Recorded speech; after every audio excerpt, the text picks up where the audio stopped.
We're in the final stretch and the energy is electric. We're back with more Fixed Ops Week, brought to you by the Fixed Ops Roundtable. Up next, the BL Innovare panel is all about the power of people and technology.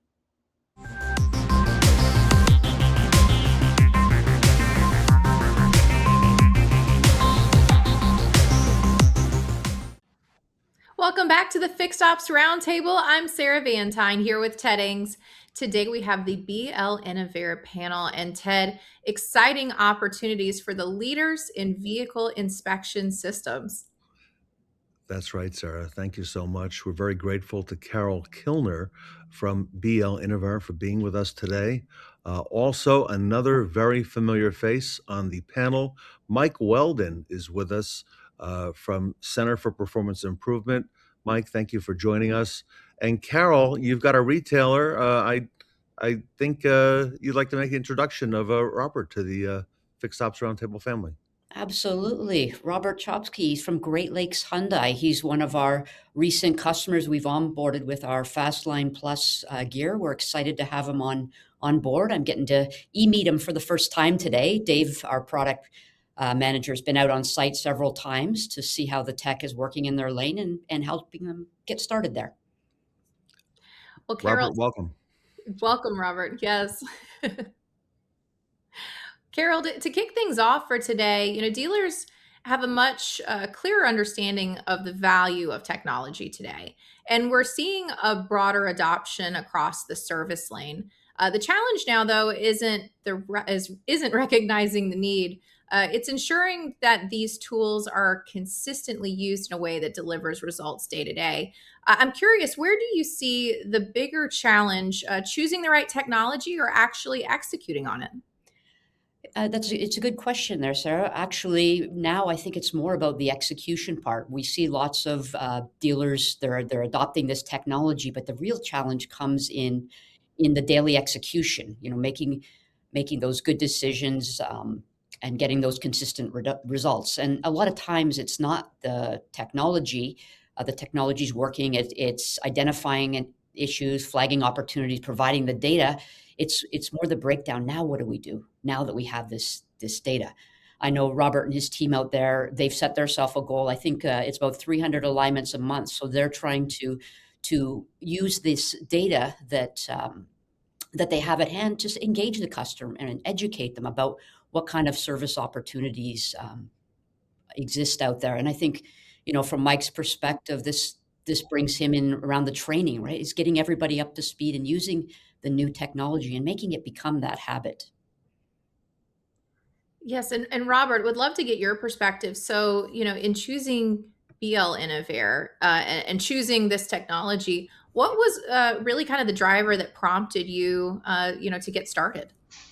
Well, to be honest, I think the technology that we have with this product is significantly better than what we had previous. What we see coming through the lane with the different options on a completely failed alignment, a caution alignment, and alignment is green, allows the advisors to forewarn customers where things might be at a level of absolutely needing something or potentially holding off. But like Carol says, at the end of the day, I can have the most innovative equipment, and if I don't use it and I don't execute, it really doesn't matter the kind of equipment I have.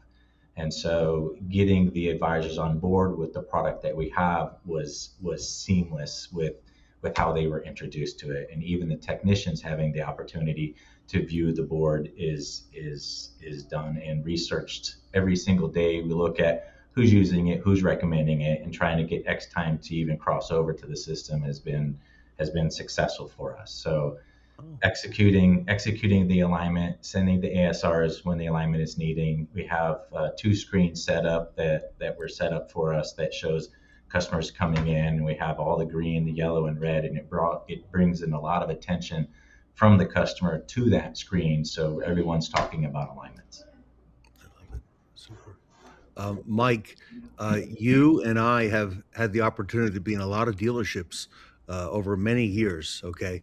And I want to come to you with the next question. There is a major gap between tools that are installed on a service lane and actually becoming part and used during the daily workflow. You and I have seen that for a long time, going back many years. Adoption, not the installation, is what drives ROI. So, Mike, how often are you seeing tools that are installed but that are not consistently used by the service advisors and the service team? Well, I've kind of adjusted to every time I go into a store, I bring a dust rag with me. Uh, and you know, and it's sad. I love innovation. I love new technology, and it's really disheartening where you see a service advisor or a manager struggling to get his staff to embrace this technology, and they don't know where to go with it. They don't see the upside, and a lot of times we don't direct them the right way for them to look at the retention aspect. Robert, I think I heard you say you do 300 alignments a month. I mean, Yeah, we've had some months prior to coming on board to our location here where that was consistent. And but so I think that's excellent. But the thing is, if you can present it to every single guest and you get that consistency down, that's where you build value. And you and I both know, Robert, in this business, that's how we build retention, is getting those customers coming back for that maintenance type of work, where they feel confident with our people. And then it gets right back to does our staff support that?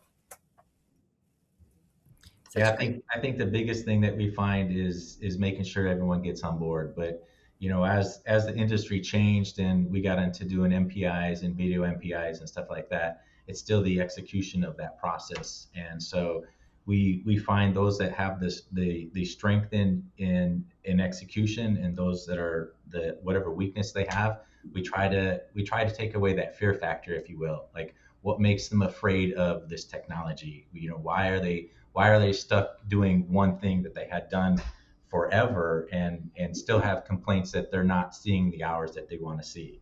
And sometimes they're afraid to communicate the needs that customers have, and they often find that in itself is its failure. So, you know, I mean, I think bringing that awareness with those screens and having each technician even understand and having a login and access to this system is crucial to the success of where we're at. And I think to that point, we learned very on, installed does not mean adopted. So when we were designing the software, as a leader, you know, I need to inspect periodically what my people are doing. You kind of inspect what you expect. And we've tried to design that into the system so that, you know, guys like Robert can see the data and go, hey, they aren't using it, or I've got these 2 or 3 people using it. How do I get the rest of the people on board? So again, having that data visible so that you can drive that engagement from your team. And Carol, you've seen this not just in the United States, but you see this on a global perspective too, because BL Innovare is all over the world. You're on service drives everywhere. And, you know, you've seen, again, a lot of other technologies. I won't mention any names, but, you know, you understand when they're being used and when they're not.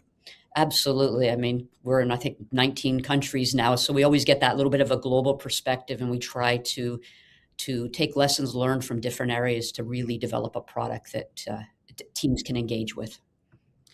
Carol, I want to follow back up with you on really the repeatable outcomes, a component of what BL Innovare really helps deliver. From your perspective, you know, working with dealerships across different environments, what have you seen actually drive real ROI when it comes to these types of technologies? I think oftentimes when technology is purchased, they sometimes come with these broad promises. It's going to help fixed ops. It's going to help sales. It's going to help recon. It does everything. And I think it sounds great on paper, but when you get down to it, it doesn't always show up in the numbers. And I think the shift is to make a very simple ROI. It's a very simple ROI conversation. And for Robert and his team, it's alignment sold. The bodyguard aspect of it certainly helps in other areas of the ROI. So we kind of see the ROI in 4 different pillars. Revenue generation, that's your fast line alignment opportunities. And, you know, we've seen systems pay for itself in months with an engaged staff. Does it help your advisor efficiency? You know, there's no manual walkarounds, there's no documentation, so they can get into that conversation with the customer easier. I mean, I think the third one is around trust, shifting from the trust me to the, hey, show me, I've got the data here. Let's have a conversation. Maybe everything's great today, but at least it's a starting point for that conversation for when future service is needed. And I think the last aspect is around the risk reduction. So, capturing that pre-existing damage. So I think if you can tie it back to those 4 pillars, I think the ROI is a very easy to look at. And the human, Ted, is really part of this entire equation too. I was just going to ask Mike about that. Mike, just a few months ago, we were all at NADA. I remember visiting with Carol there, and we heard all the buzz. And Mike, you know what it was about. It was about AI. And as Carol just mentioned, that human touch. And I think a lot of these new technologies are meant to make the lives of us humans, of us service advisors, easier. What are your thoughts on that and the balance between AI and the human touch? I think you still need that human presence, and I think AI is a great background tool that will support developing people to interact with one another better. I'll take it even a step further. I'm really excited about the advent of the technology where we can onboard green technicians and take data that we've accumulated through repair processes and help them get up to speed a lot quicker by identifying the things that are wrong with that particular vehicle and helping them diagnose it. So in addition to the advisors, I think, if you look at the dealership as a whole, it's a tremendous support mechanism. I use it all the time. So it doesn't worry me, and it kind of helps me. And if we can just get over that hump, I think that there's a huge benefit to AI. Robert, same question. How do you balance the human versus the AI? And once you do, how do the customers feel about the advisor and the new technology and, having their car come in and expecting this consistent experience? Well, Ted, that's a good question for us. We actually already have embraced AI in many platforms, from our BDC system to our after hours to our phone calls, and even some of the day-to-day stuff that Mike had mentioned with AI for technicians. So utilizing AI for repair processes and maybe how they do their stories and stuff like that. And even in some cases where we're reaching out to customers on our ASRs to explain to them, maybe this is why your alignment is reading red. And so the AI version of it comes across significantly more professional, but we still need that human touch. AI may have words, but the human's voice has the empathy that is needed. It may have that urgency, that sense of urgency, the stress on your alignment is out and it's causing your tires, and this is why you need it. AI can put all that together, but really, if I'm talking to you, I think I have a better job at letting you know how important it is to take care of the alignment and the tires than what AI may be able to put on paper or even a recorded voice. But we have embraced it here. We continue to embrace it. We will continue to embrace it. And if there's something that's presented to us that includes AI on the daily, we'll probably be the first ones to look at it. And Robert, the second part of that question, how have the customers responded and embraced this? With our AI systems that we currently use, we're pretty fortunate that they have made it past that hump in their advancement. It really is confusing. Our AI gal, Mary, she's nonstop. She doesn't handle, she doesn't miss anything. And so our customers have responded well to it. In some cases, though, there's been some roadblocks and some dead ends where a human needed to get involved because she just didn't know how to answer the question right. Carol, I'm thinking about this, in a broader sense, because one of the things that often, dealers sometimes, when they're installing technology or when they're thinking about buying for the future, oftentimes it leads to an overinvestment and then an under adoption. Do you think dealers sometimes try to solve too many problems at once with a single solution?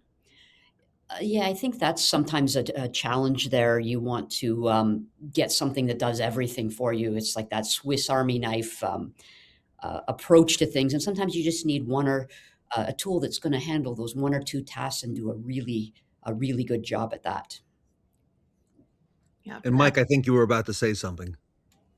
Well, I agree. I think that if we think it's a one and done tool that's going to handle everything from us, I think we're going down the wrong path, because eventually that's going to set us up to fail. And we need to have a broad scope, because there's so many different facets, especially in the automotive business, that certain things can't do certain things as well as other products. So you need to look at the broad spectrum and capitalize on that to where you get the best return. And sorry, I was saying back to the AI conversation, what Robert's doing there, the keeping the human in the loop. I think that's such an important part of it, because you need the data, and the AI helps augment and make things better, but ultimately you need that human conversation. And I think, we here at BL Innovare are aiming for that 5-star Google review in our customer experiences, and our customers are Robert, and we don't get 5-star Google reviews with a complete AI interaction, right? Most people don't come away with that and go, that was a 5-star thing. So you need to find the right level of AI and human involvement to really get that engagement. And I think to that point, I remember reading a Cox automotive survey where they said that 74% of the people that do service in their dealership are likely to come back and buy a vehicle there when their vehicle's done, as opposed to 44. So I think, Right. The service department is key to helping keep customers longer term. And Carol, to bring it home for the audience today, it's very apparent that this technology is now not just the way of the future, but it's today. All right, here we are in the middle of the second quarter. A lot of service drives now are adopting BL Innovare technology and using it consistently. I think that's an important word. What do you want people to take away from your approach to technology in the service lane at BL Innovare?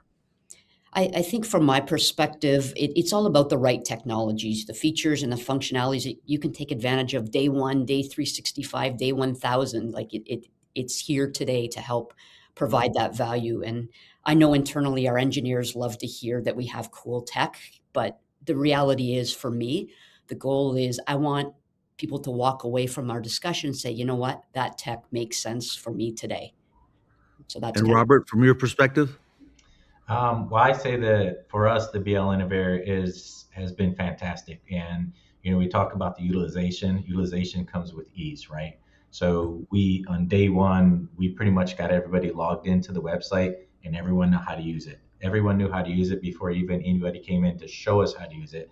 That's how easy it was for us, and that's how what made it so effective for us to want to continue and jump on using the product. Is it really is pretty much just point and click, and right there, easy for anyone that's been in the service industry to read, whether or not you're a 10-year veteran or if you've only been in it within the first week. It's just so simple, and that connection between the technology and utilization was key for us. And Robert, I also heard you had a great support team from BL Innovare, hands-on Yeah. at your dealership. If you want to just give us a little color on that.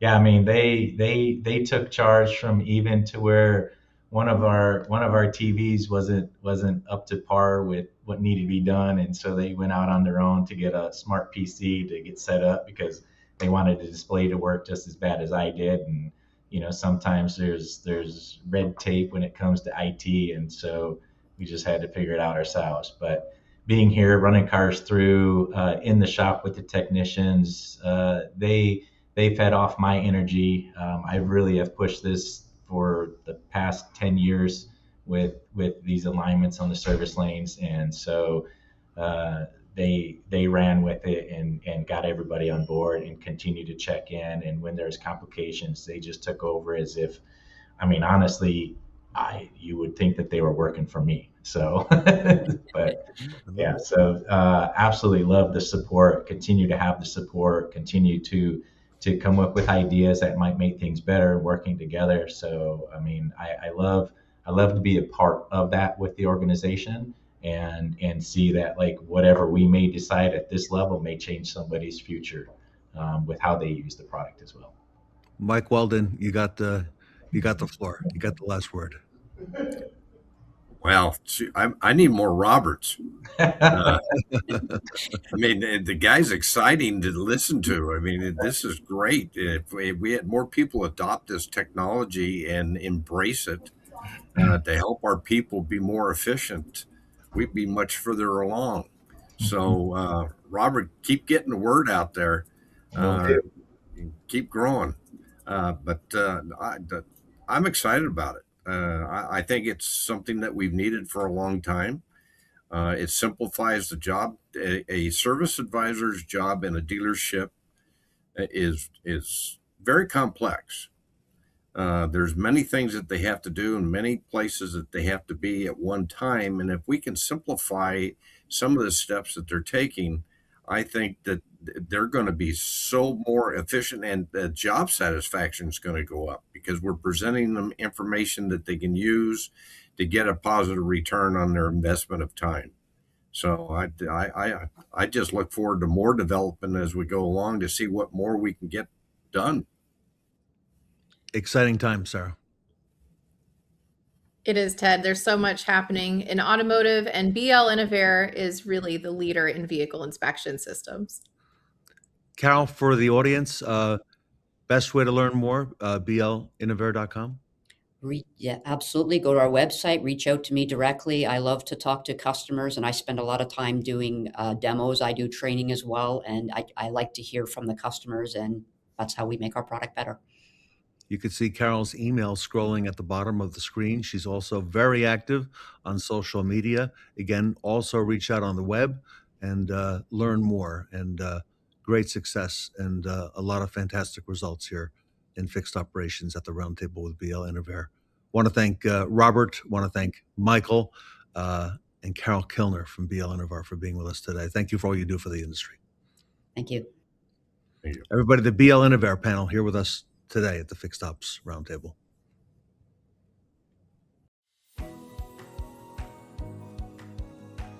Prior to having the inspection lanes, we were doing 125 or so alignments per month.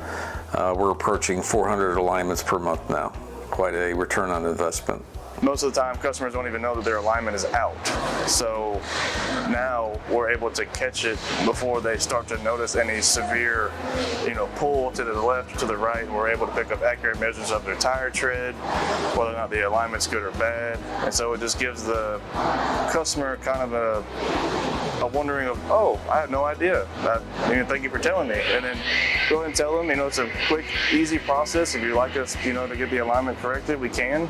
Our service lane is well equipped with camera systems all the way around, but when the Coats and the Bodyguard team came in and set up our equipment, it has helped us dramatically in savings as far as individuals saying that we damaged or we scratched their car. So as a new advisor, I could not imagine doing my role today without the inspection lane. Looking at the health report printout that I received with the ROs, I am able to myself better understand if a vehicle maybe even has bent components before even getting it on and checking it myself on the alignment rack. It definitely has a positive effect on CSI. Customers enjoy knowing that their car is in good condition, and they want to know if it's not. As far as having the inspection lane, is something that we felt very strongly about. We really felt that it was going to be a good investment. It is definitely something that has high gross. I would recommend it to any dealership that wants to make the investment, because you'll get your return probably in about 6 months. Fastline and Bodyguard. Exceptional value as standalone products. Together, they bring you the ultimate solution. Fastline Evo and Fastline Plus. Combining the best of both worlds.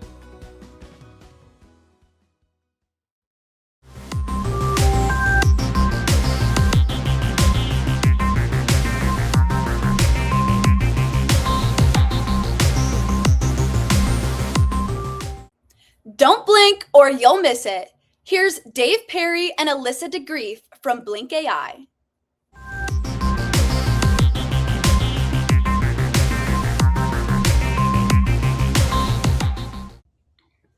Welcome back to the Fixed Ops Roundtable. I'm Sarah Van Tyne here with Ted Ings. Today, I'm joined by two guests from Blink AI. Dave Perry is the CEO, and he's been making the case that most dealers don't have a demand problem in fixed ops.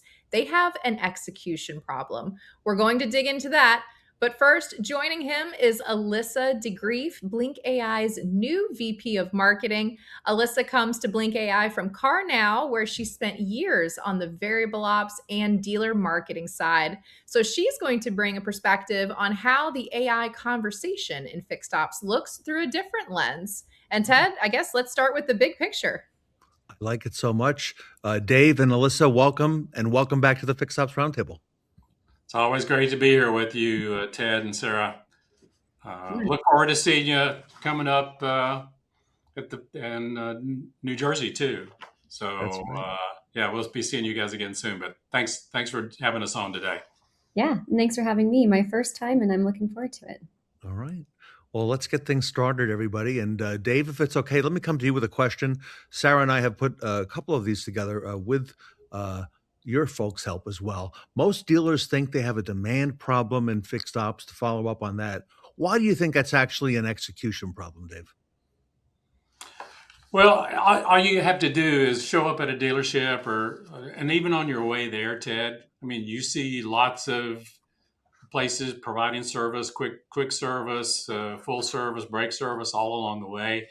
Cars are getting more alerts than ever through their connected car alerts.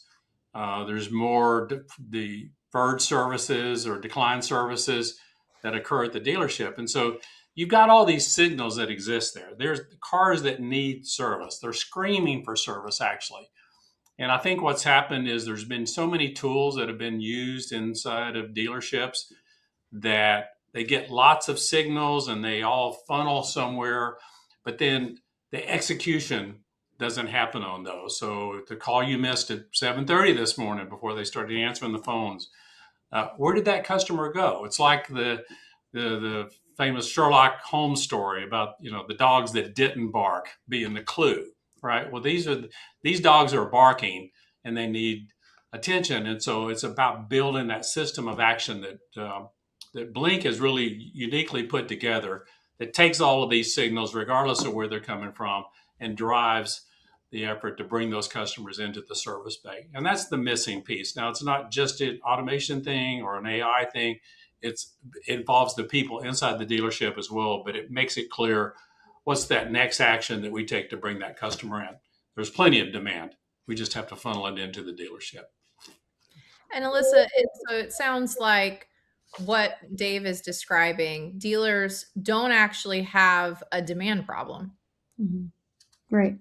Yeah, we have a new saying, I guess, this year, and it's about the importance of creating, capturing, and converting the demand that already exists. So that's kind of where those gaps are, I guess, on the fixed ops side. Is there's so many opportunities out there, and it's really actually knowing where to capture them, how to even create them sometimes, and more importantly, converting them so that they're coming back to the dealership and not going somewhere else down the street. Yeah, it's not a lack of effort on the dealer's part. They're really working hard inside the dealership. There's no question about it. But it's about having a better toolbox. It's not an individual tool, but it's the whole toolbox, and that's what we offer. If I may, as a follow-up, Alissa, it seems like right now there's probably more technology than ever before, especially on the fixed operations side, and more coming out, it seems, each month. Yes. And a lot of dealers say that, they're, if you will, drowning in tools already. What's the difference between a tool and a system? And is fixed ops making the same mistakes that the variable side has made in the past? Yeah, that's a good question. Well, look at what's happening on the variable side right now, and that's where I'm coming from. Okay. It's a kind of a preview of where fixed ops is headed if dealers aren't paying attention. But there's 3 types of vendors that I see that I've seen playing out in real time. We have like mid-sized players who've built their whole identity around one thing, whether it's like chat or driving leads or whatever it is, and then they stayed there too long.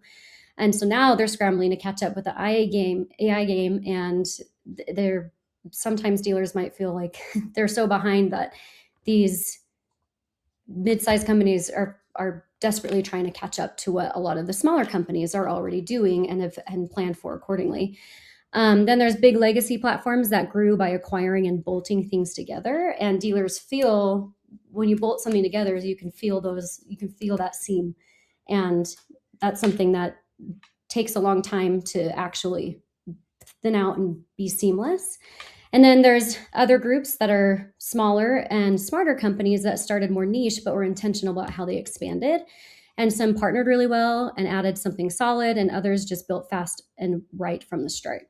We didn't have to acquire our way into the system or bolt anything together. We've built it right from day one. We have phone, web, telematics, and scheduler, and it's all sharing the same context and is all connected. And there's no seams because there's never a reason for seams to begin with. So I guess the lesson for dealers today is that they, I think, pay attention to where companies came from and how they were built, not just what they're selling you today, because their roots will show up in the product eventually.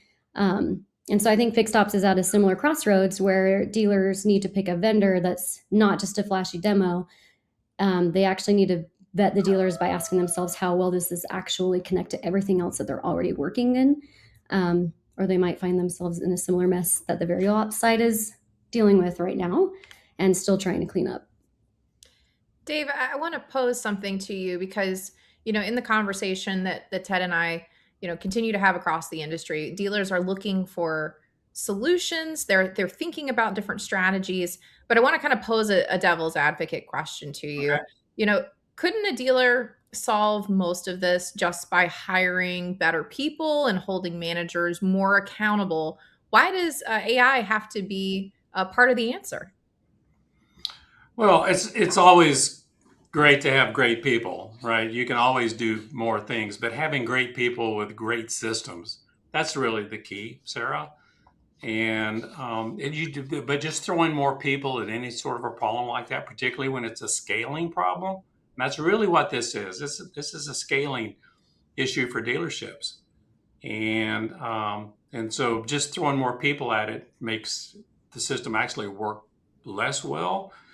And so I think that's what we're trying to do. We're trying to build out using the latest technology, and Blink AI is our middle name, or AI is in our middle name of the company. So we're based on that, but that's not all it is. I mean, it's a lot of alignment around what is that customer journey? What's the next step that customer needs to take? How do we reach out to them? What's the right channel to reach out to them on? When's the most convenient time and most profitable time to bring them into the store?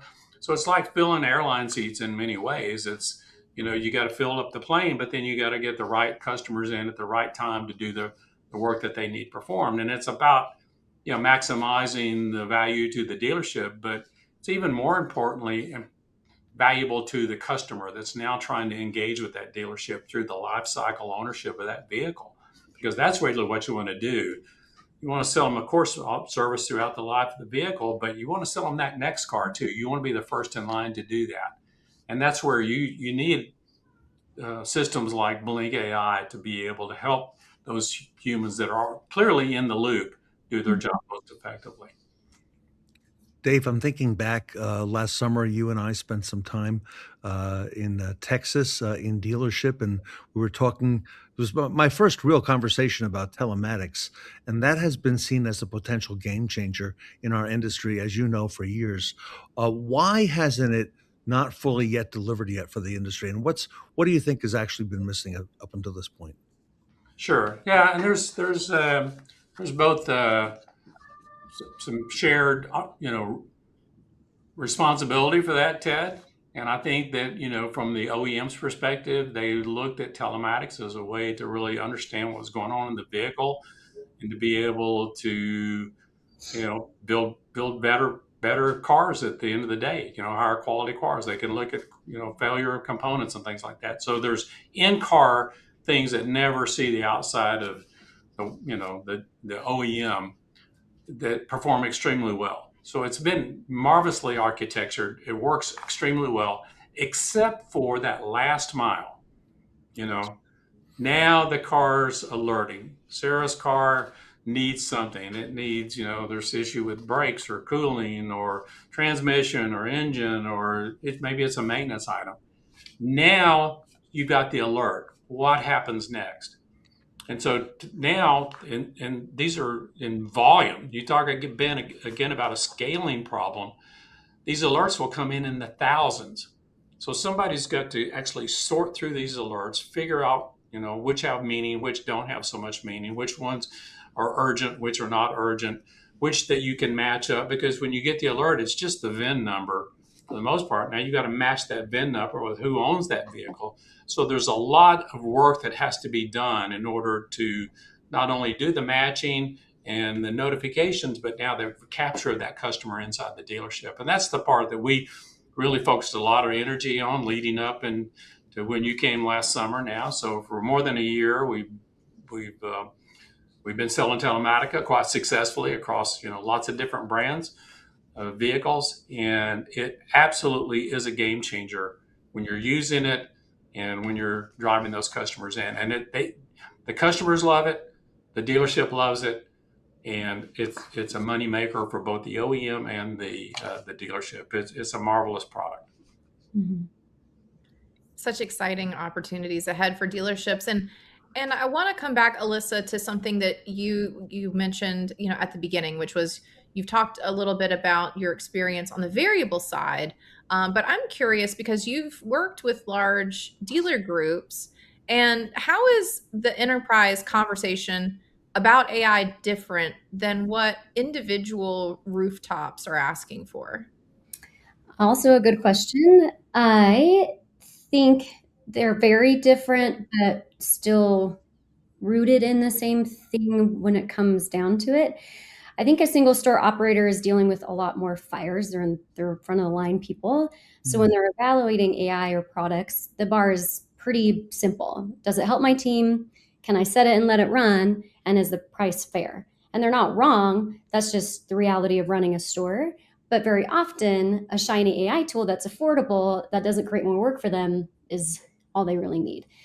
But that's how you end up getting a lot of those bolted on items, or like you go to the website and there's a lot of different almost competing tools on their website, and they don't think about how that actually impacts the users and the longevity of the experience and customer that they're serving. OEMs and large groups have a different problem that they focus on. They're not just thinking about the one store's efficiency. They think more about the customer experience and what that's like across every rooftop, because that's what protects their brand. So they understand that a customer who has a seamless experience at one location, but a clunky one at a different one, that is a brand perception problem. It's not just an ops problem. So they're not asking, does this AI tool work anymore? They're asking, can this become an operating standard across every location, which is just a completely different evaluation. On the accountability piece, that's, I think, where you can tell a lot about a vendor really quickly, because there's a lot of enterprise groups right now that are asking and wanting us to verify results in the DMS and reporting tools against the KPIs that are already tracked. And some vendors if they're asked that, they might get a little squirrely about it. And that discomfort says a lot. So the right answer should be yes. If they ask us that, if a vendor's asked that, they should say yes. And this is how we plug in. That flexibility and the integrations is really important for both the dealership and the enterprise and OEMs. You don't want to make it overly complicated. So I think both are looking for ease and simplicity, because the day-to-day people don't want to have a bunch of dashboards that they have to log into. They're used to working in the DMS. They're used to working into the scheduler. You need to be able to still work in those things even when you're adding more tools. And then for brand perception and just brand protection and perception, it's important for OEMs to have that same seamless experience across the dealers that are using their name. We're talking today to Dave Perry and Alissa Degreef. They're with Blink AI Automotive. And Dave and Alissa, I have one last question for you today on behalf of Sarah, and whoever wants to take this. I'm thinking 2 or 3 years from now, what's going to separate the best fixed operations organizations at the dealership level from everybody else? What do you think? What do you think that would be? That's a great question, Ted. I'll say it this way. It won't be the one that's got the most technology. Okay. It won't be that one. It'll be the one that has integrated their internal systems with their AI technology generally, so that it truly is a human machine interface that's working on behalf of the dealership and the customer. You're going to get signals. Everything is getting smarter. The cars are getting smarter. People are getting more sophisticated about what they're looking for. And so the systems that are most integrated with the people processes inside the dealership, those will be the ones that will win. For example, we get called in a lot that, hey, we're trying to move faster as the dealership. We want to automate, customer scheduling, bringing themselves in.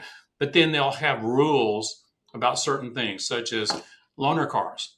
Well, in order to get a loaner car assigned, you have to call somebody on the phone. Well, that's not a system that you can easily build to scale, right?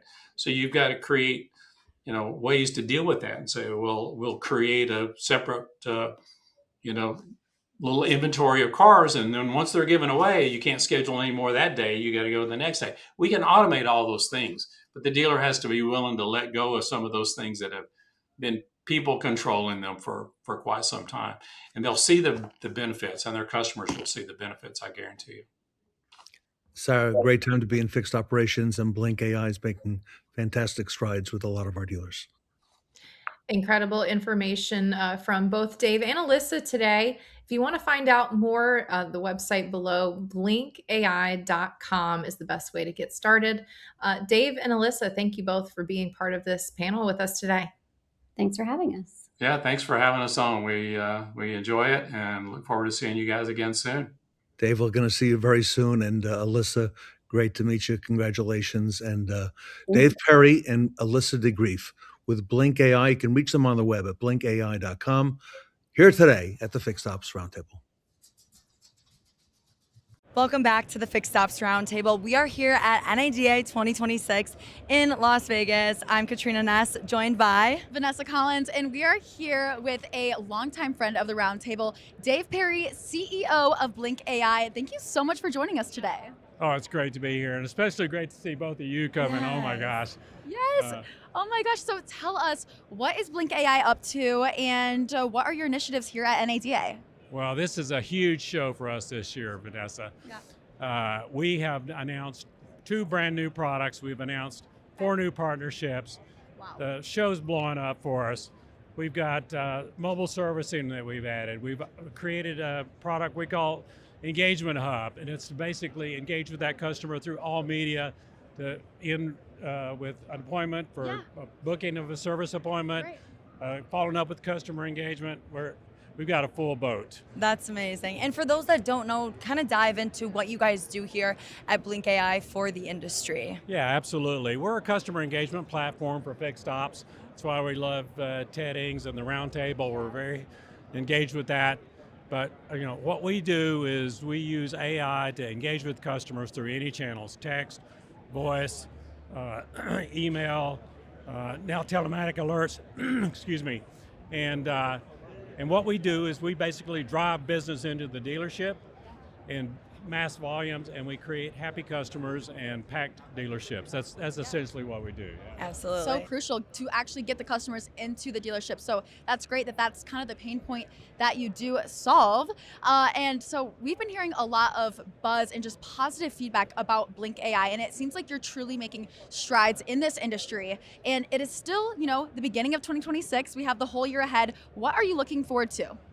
Well, the new products that we announced and the partnerships are just taking off. Yeah. We just, like I said, we added mobile service through a partnership with Spiffy. We've added GoTo as a partner so that we get a full experience on the phone systems all the way through the dealership. So we've really expanded. The way we want to look at it is, you got a lot of systems of record inside the dealership. You got the DMS, you got the CDP, you got the CRM. But what they don't have is a system of action to be able to manage across all those data and take action on behalf of the customer 24 hours a day, 7 days a week. And that's what we've announced here at NADA. And you can see the booth's full of people. We're just super excited. It is, absolutely. And for those dealers that may be hesitant to hop on the AI train, I know it's been a buzzword for a really long time, and we see it being implemented a lot. But for those that are maybe still hesitant, what would you say to them? Well, yeah, there's a lot of AI out there. A lot of companies claiming they're AI companies delivering AI. But if you really dig deep, it's a very, very point solution. Yeah. I mean, a high school kid could create a voice AI platform. But unless you've got the integrations, unless you've got the history of understanding what those customer communications, the whole journeys look like, and be able to involve more of those things into, understanding what the customer is trying to achieve and getting them there quickly, then, come see a real company we're not selling AI, we're selling solutions, and we use AI extensively. Absolutely. And with AI, being such a hot topic these past few years, it's just important to remember it's not, replacing people. It's just there as a tool to save time and improve efficiencies within the dealership and within this industry. Yeah, absolutely. Because not every conversation needs to involve a human, right, but there are that do, and we can understand which of those customers involve emotion, or they're ready to buy, right, or I am stuck on the road, I need a tow, and right, I need to get somebody out here. Those are the things that really, and we escalate those to our friends in the BDC or to the service advisors. We're very friendly. Yeah, and you can't, replace that human interaction, but you can help, improve the processes leading up to that ultimate interaction. So. Yeah, totally. Well, thank you so much for joining us here today. Lots of exciting things happening at Blink AI. You are a legend in the industry, Dave Perry. So thank you so much. And for those online, stay tuned because there are many more valuable insights and conversations coming your way.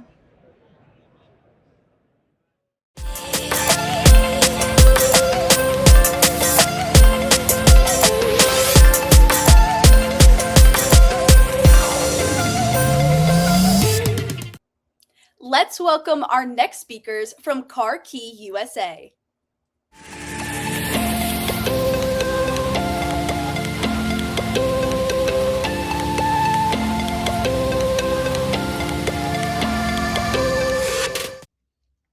Welcome back to the Fixed Ops Roundtable. I'm Sarah Vantine here with Ted Ings.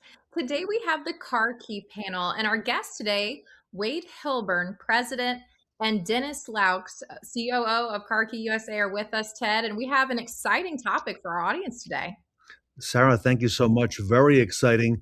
Wade and Denny, welcome back to the Fixed Ops Roundtable. Thank you for having us. Very important topic, and one that's top of mind. Sarah, currently, I believe your vehicle is in the shop. We were talking in the green room with Wade and Denny, and give us a status update, because I know you just heard from the dealership a little while ago. Yes, I did, Ted. And this is a very timely topic, and it's something I think a lot of people experience with vehicles needing repairs and maintenance on the road today. So to give our audience a little bit of context, my vehicle had some recent large maintenance recently. It needed the timing belt and water pump changed at the mileage that it was at. But a few thousand miles after that, I started hearing this rattling noise, which obviously is a concern when you have a vehicle that's making noises that it shouldn't. And so we're at day 3 now of the vehicle being in the shop and going through the diagnostic process, trying to identify one of the hardest things to diagnose. But I just heard a little while ago that they confirmed what the part actually is that was making the sound.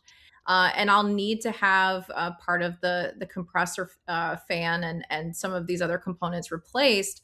But one of the challenges in this equation is, when will the part arrive, and how do we get it to the dealership? And so, one of the things that's very timely with what we're talking about with KarKey today is, this downtime that customers have between waiting for the parts to come into the dealership, and in some cases, like what Wade and Denny will be talking about today, What happens when those OEM parts take a lot longer than they can to get to the dealership, and what options are available for dealers to solve that challenge for customers today?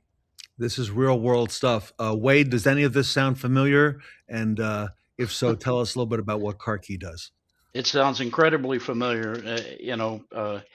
People need their vehicles nowadays, whether they're hauling their kids around or whether they're trying to earn a living by driving. People just need repair solutions, and they need them quickly.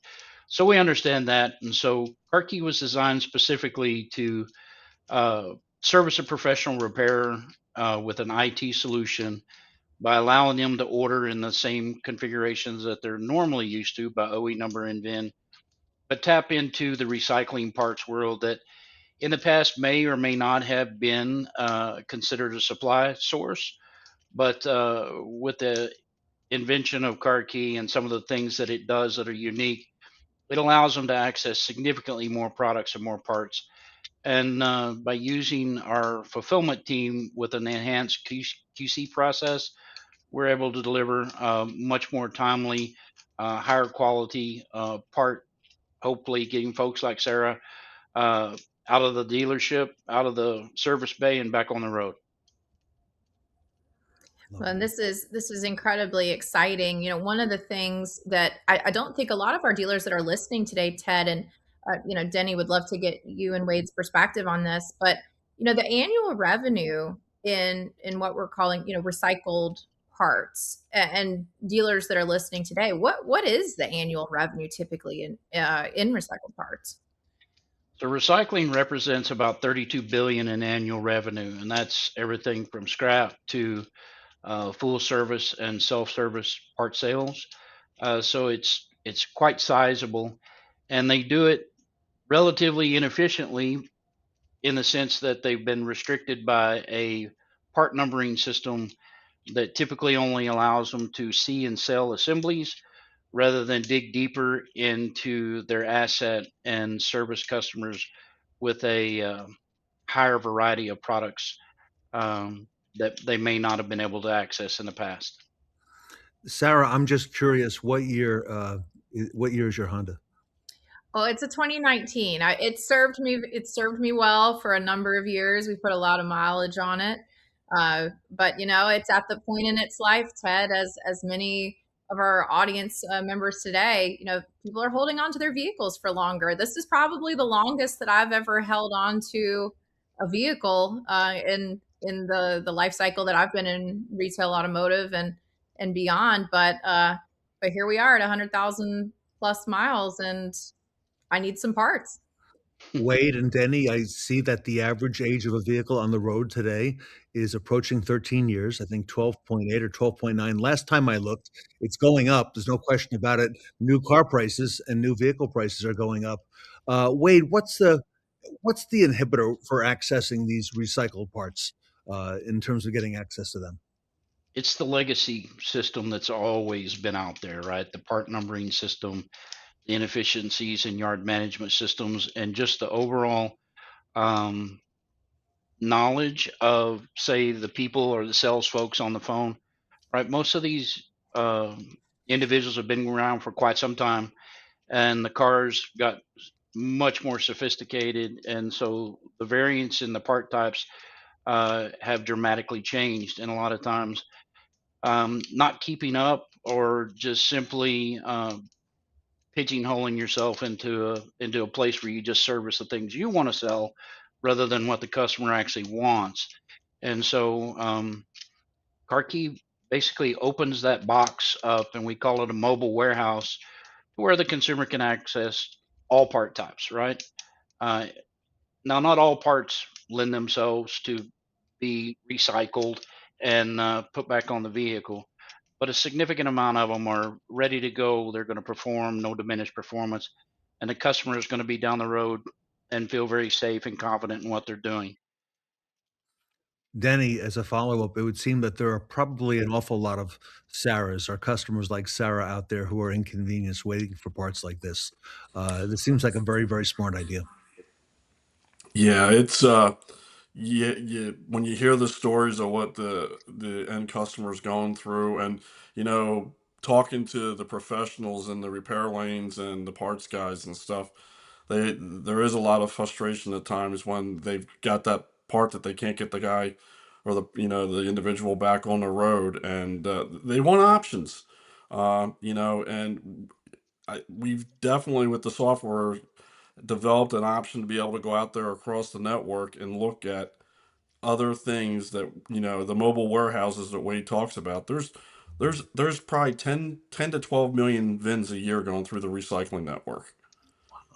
Yeah, so if you can see, we have line of sight into that stuff now, and when we look at triangulating the detail and given the part options, it's another option. I was at an operation the other day and just talking to one of the directors, and when they look at their backlog or what's holding them up in work, and I think the number he threw out at me, there was about $200,000 worth of parts that was causing a delay for him in his service operation. So we're excited. I mean, we know that we can help, and it's a great tool, and we encourage everybody to try us out.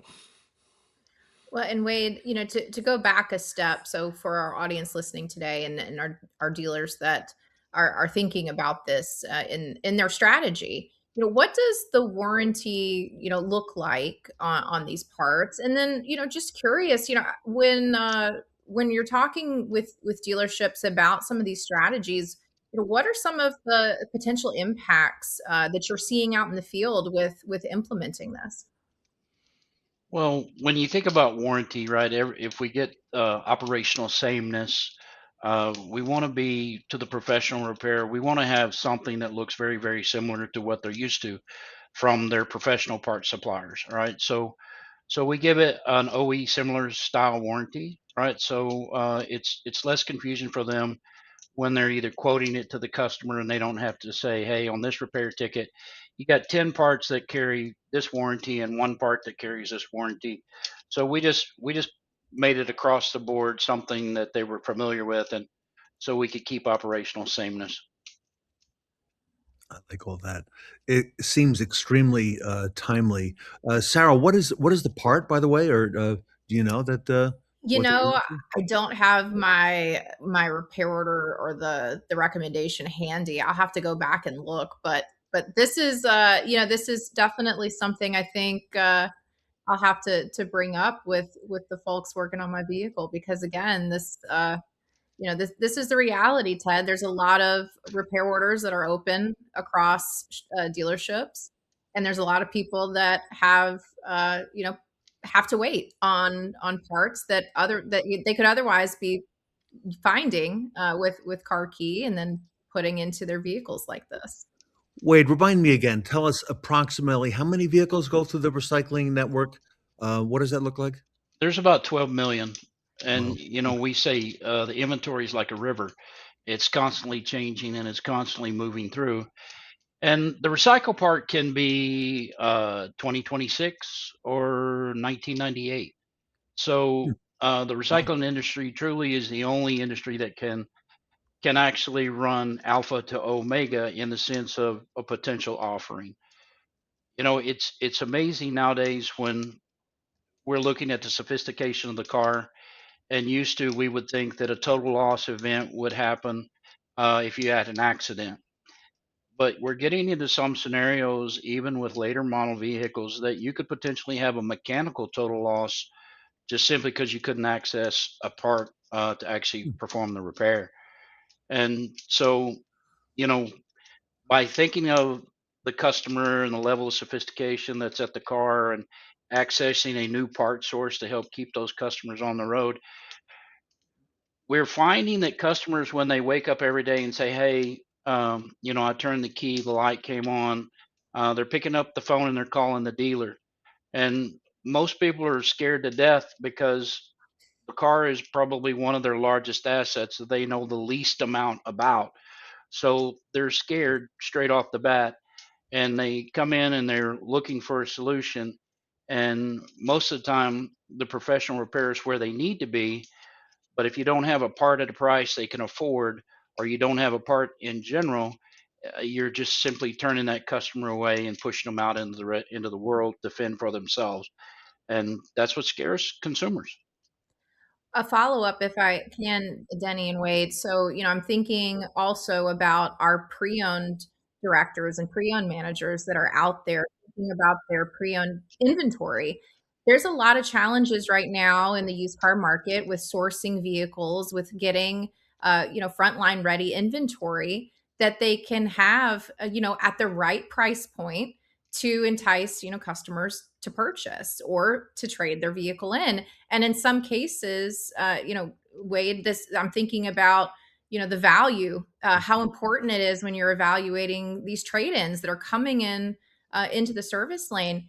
Are there applications that you're seeing with KarKey in how dealers can, source in parts inventory for some of these frontline pre-owned units where now they can hold on to more vehicles? Absolutely, and Denny can address this at a higher level, but reconditioning cars is more popular now than ever. You've got the reconditioners that a year ago did one specifically did 300,000 cars. Last year they did 600,000 cars. Their goal is to do 1 million cars, and and they just moved on the S&P 500. So it's a real-time solution for the customers. The only thing is if you're processing that many vehicles, you're gonna have to access products and parts, and Denny knows as well, that aren't available at the dealer anymore because a lot of them have to be interior components. And there's no aftermarket solution, and if there is, it doesn't fit, or you trying to figure it out. But accessing a lot of the internals, whether it be infotainment, headrest, seat tracks, because you're using cars in a significantly different way, different products and different parts are wearing out. And Denny, what was the amount of parts that dealers used to carry in inventory compared to what they're carrying nowadays? Yeah, back in the day, the OEMs would carry, a 15-year shelf life of a part on a car. And today, we all know that the complexity of the car, there's so much more changing on a vehicle. We just looked at one part the other day that basically only had a 2-year lifespan, and then it was being replaced out. And the OEMs, we know, talking to some of the OEMs, it's a challenge for them to carry a lot of depth on parts, and have the coverage. And they see what we're doing in the network with all these vehicles coming through as an opportunity for some of the sourcing options. And just going back to what you guys were talking about with the reconditioning and stuff, that is huge. We have several dealers that when they're running their recon operation, they're looking at options, because you take a price of an OEM part new, if it is available, it might be $1,000 for a headrest, and hey, maybe there's an option out there in the recycling yard for $400. And this is where the software really shines. Is in the past, the recyclers couldn't get the detail for the trim codes. KarKey has done all that. So we can really go in, and if you have a titanium interior, we'll know that, and we're able to source the right vehicle for that part. So that's what's really different, coming over to this side from the OEM side of the world that I lived in, and then the recyclers lived in that engine and transmission category. And like Wade said, now we're giving them the option that they can get granular on the vehicle and sell more parts off of it. Denny, I'm thinking just to come back to that recon element, a lot of the people watching here today, a lot of the dealers are groups. There are smaller groups, 5, 10. There are bigger groups, 40, 50 stores, and recon has never been more important than it is today.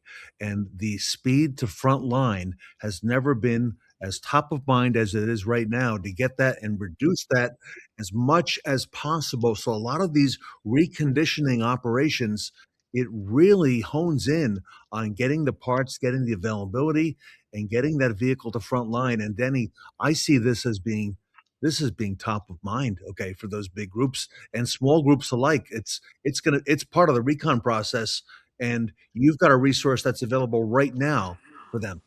Yeah, it's Ted, it's a key point, and actually in our team meetings that we have each morning, we talk about the cycle time for the professional and stuff and getting it out there. And we have matrix in place that, we want to have the stuff shipping within 2 business days from the vehicles that we're harvesting. There's, we're working hard behind the scenes. We have a team that's actually cultivating the recycling yards, teaching them the QC process, the shipping requirements, the speed to delivery. There's a lot of things that you realize today that you got to execute. And, exactly what you said. We know that cars got to get to the front line quick. So it's definitely a constant focus of ours with delays. This is exciting stuff, Ted, and for our audience, Wade, what's the next step as far as learning more, and how do we get started? So we always encourage people to reach out to us at the request at KarKeyUSA.com or our 1-800 number 877-527-5398. It's simple. You call. We have professional folks in here that have worked in dealerships and parts stores. So KarKey is not open to the public. It's specifically designed to service the professional repairer. And so we speak the same language, and it's our job to manage the relationships. And like Denny said, be able to deliver a higher quality product on time. And that's accurate. So everything KarKey does is specifically designed to enhance that process. So everybody gets to the point that the consumer is the most important thing that we do. It's what we focus on. It's the one that pays everyone's bills. And so being able to repair the vehicle and having service options to actually do that with has never been more important. And the recon, that's what's attracting customers to our lots. And we want to sell them parts and service for quite some time. And so if you got me on an 84-month car payment, I'm going to expect to see a part to repair my vehicle. Whether the OE has it or not, they're looking Yes. straight into your eyeballs and saying, it's your fault, not the OE's fault. So having those options and those alternatives, Denny and I and the whole team at KarKey, we strive to put the customer first. And we're not always 100%, but we strive for 100%. Denny, I'll give you the last word because you got a consumer right here with a real world story. And this is real world. And this is happening. I'm thinking how many times or all over the country right now as we sit here today. Yeah, thanks, Ted. I mean, look, we want to help the professional. We want to give people options. We want to get the vehicles back on the road. We definitely, being in this business forever, you've seen the changes on what's going on out there with supply chain and stuff. And there is definitely something to capture here with what's going through the other side of the network on the recycled. So, we'd love to take anybody's got questions. You can contact us by email. You can call us. We have no problem. If you need help going onto the system, we'll walk you through it. We've got some YouTube videos that we're starting to put together that are out there on our website and stuff. So, we're engaging. And look, we're not perfect. We're learning every day too on what's needed in the business. And the commitment you get from Wade and myself is that, we are can-do guys. So that's, we're going to make it happen. Sarah, this is powerful stuff. And, this is the year of parts and all in fixed operations. You can't sell those hours without the parts, Sarah. That's so true, Ted. And I want to, and on behalf of Ted and I, today, thank you so much, Wade Hillburn, for being part of our discussion. And Denny Loux, thank you again for being here with us today. And for more information, visit KarKeyUSA.com. And Ted, I'm excited to hear more best practices from KarKey USA on the future Fixed Ops Roundtables. I think we're going to have a lot coming up. KarKeyUSA.com is the company. Reach out. Both Wade and Denny are very active on social media as well. On behalf of the Roundtable, gentlemen, thank you so much for being with us today. And thank you for this great service and a lot more to come. So we'll look forward to it. The team from KarKey USA here with us today at the Fixed Ops Roundtable.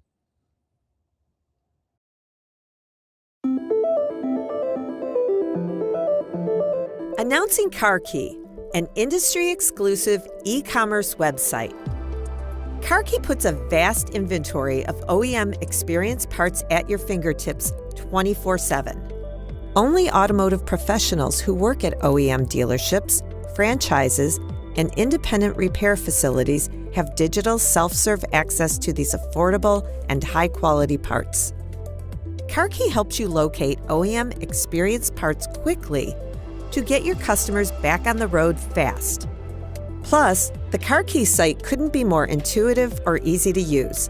With KarKey, you now have a window into OEM experience parts that you were never able to access so quickly before. Instead of picking up the phone and making numerous calls to recycle parts companies describing the parts you need, everything is accessed through the KarKey website. Using the industry-exclusive KarKey, you can now source high-quality OEM experience parts quickly, at affordable prices, and with improved order accuracy to better serve your customers.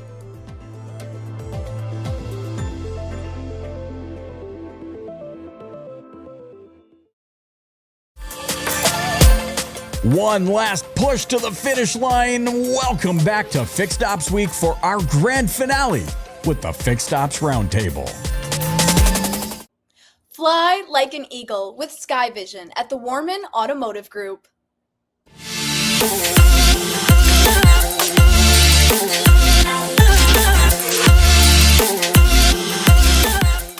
Welcome back to the Fixed Ops Roundtable. I'm Sarah Bantine here with Ted Ings. Today we are at Warman Automotive Group at Schaumburg Kia for their big grand opening. And Ted, lots of conversation in the industry around service experience. That's right. And this panel will feature the leaders of Warman. We also want to mention that we have two new folks on here. Ashleigh Norton from Skaivision is here. And Nick, would you introduce? Sure, absolutely. We got Jeremy Nowling here, my counterpartner, one of our other corporate directors, the Warman Group. He's been with their group for a number of years. Jeremy, you can introduce yourself. Jeremy Nowling, Sales and Implementation Director for the Warman Automotive Group. I think there might be a Northwood connection here too. There is a Northwood connection. Love LG and I love everything that they do for the kids and the future leaders. Well, Nick and Phil, to kick things off, want to talk about what a best-in-class service experience actually looks like from today's customer perspective. Well, I'm going to start it off real quick here. I have to give props are due. Phil and his team here at Schaumburg Kia won the Service Excellence Award, so we're familiar on what it takes to have that kind of award take place, even in the midst of construction. So, Phil, why don't you explain to our family there on what you did? Absolutely. So I think some of the things that the customers' expectations have definitely risen within the industry, and we just try to make sure we deliver on those expectations and kind of listening to what the customers are requesting or what their needs are. We have implemented many different technologies into our system here at Warman Automotive Group, which gives us the privilege to kind of deliver those expectations a lot better, whether it be video of inspections or tablets when writing the customer up in the lane.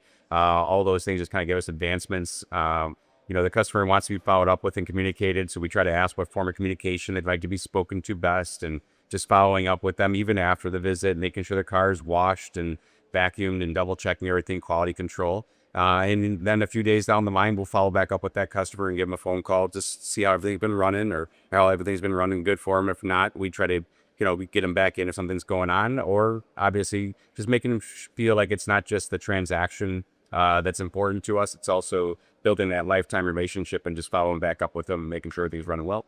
And actually, one of those technologies involves AI and actually being able to put eyes on the customer before they even come in and pull into the drive. Yeah, I think making customers feel like they're not just a number or not just another transaction, but knowing that they're coming is something that you don't get from the aftermarket. It's being able to walk up and say, oh, hey, Ashleigh, glad you're here before my car's even there. And there's plenty of technologies that can do it, and some do it well. And but being able to personalize that experience is crucial to keeping customers coming back for more. And Jeremy, your perspective on that? I think honestly, when it comes to personalization, it's do you know who your customer still is? And one of the things that we've taken a big approach on is our customer data platform, cleansing of the data, identifying does that customer still own that car, Are we still sending relevant information to the vehicle that they currently own? Are we within range of their current mileage radius as well? So that personalization for whatever service special it may be, or the follow-up after that to drive them back in is always going to be super important to us. I want to ask you all this question as well. Where do you think dealerships might still be creating fiction in the service journey without realizing it? And now I'll just go to the perspective of the advisor who greets so many customers a day. And now, let's say perhaps you're talking to the third, fourth, or fifth or more customers. What are some of the things that might happen, like not knowing their name or not knowing why they're coming in, yet they made the appointment? Ashleigh, I'll come to you first on that. Yeah, I mean, it's kind of what you said is it's the third person of the day, the fourth person of the day. It's whatever might be happening. There's a fire here, a fire there near. The customers don't know that, right? So they're pulling in blind to whatever you might be going through, but they still need the experience of them being the most important person that walks through your dealership any day of the week. So I think advisors want to do a great job, but it is easy to get hung up in the day-to-day and you're here every day. They're not. And Nick, I admire the way you do at Rohrman because you really put a focus on the customer and on the person. Yes, 100%. I think a lot of it could, in my opinion, will go around the level of communication, though. When you get to that third or fourth or fifth customer that you wrote up, did you forget about what you told the first or the second customer that you took in? Was there a lack of communication between the dispatcher to the advisors, understanding what the wait time is currently right now for a car to be diagnosed or an oil change to get done? Are we making promises we can't fulfill due to potentially a lack of communication, right? That's key right there. You can't stay on top of your customers or in tune with them if you don't know what's going on inside the shop or with their car. So true, Nick. And Jeremy, how is Rohrman Automotive Group balancing this efficiency with personalization in the service lane? Well, again, that comes back to training, accountability, ongoing coaching. So one of the things that we like to do is train. And it's not just for salespeople. It's actually for anyone who's customer facing within the organization. We bring them together 3 times a year, no matter what. Everybody has to stop what they're doing at the store. They go off site, learn, grow. Where can we improve at for the consumer? And then those trickle down effects happen on a daily basis. So are we having ongoing huddles with the service advisors? Are we talking to the technicians about something that may have delayed a consumer getting the delivery at their vehicle? Are we breaking down the communication barrier where we miss a phone call and don't call a customer back? So there's a lot of things that we've incorporated in every store across the group that helps to drive that efficiency. And then our real success, as Nick has been pretty heavily involved in as well, is that service BDC and the tools that we use in that so that we don't miss those beats with the customers, so that we know that when that customer is dropping off, it's going to be a great experience with the hand stroke. And at the same time, when that customer wants to check on their car throughout the day, it's no problem.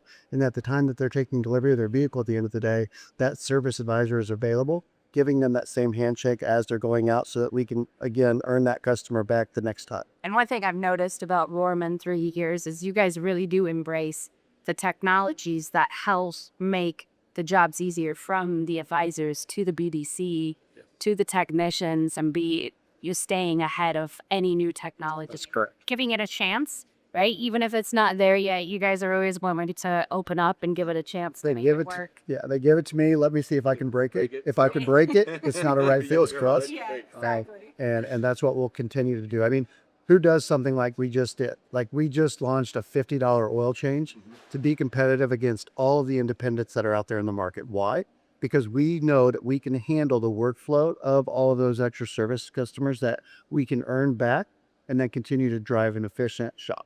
And introduce them to facilities like this that they are not going to get anywhere else. Sure. No, they're not. No. To piggyback right what Jeremy was saying, though, and I'm going to lean on Phil on this one, as we created that $50 oil change and we're marketing to our consumers that are out there, Phil understood there was importance in his huddle meeting with his team, from the technicians to the advisors to the porters, that we have this one chance at this opportunity to get some customers in, may have never been here before or didn't come back for a number of different reasons. So when they do come back, it's not just the $50 oil change. No. It's the experience that you're going to have. The condition of your vehicle is going to leave the store better than what it came in with, and it only costs the $50. Yeah, because customer perspective, yes, to rush. $50, but they're gonna get me out the door faster down the road. But it took longer because he didn't charge me the regular price of $109. It's not about that. It's really the customer still getting that experience. We see Phil and his team here as customers are coming into this beautiful, elaborate Kia store, the largest one here, the largest showroom in the state. And he's got his team coming out to show the Kia guests the showroom, the amenities that we have, where the bathrooms are, and then they get the signature on the tablet and start the oil change. So customer gets that welcome to the house. No difference if you come to my home, I would open the door and show you where stuff is at.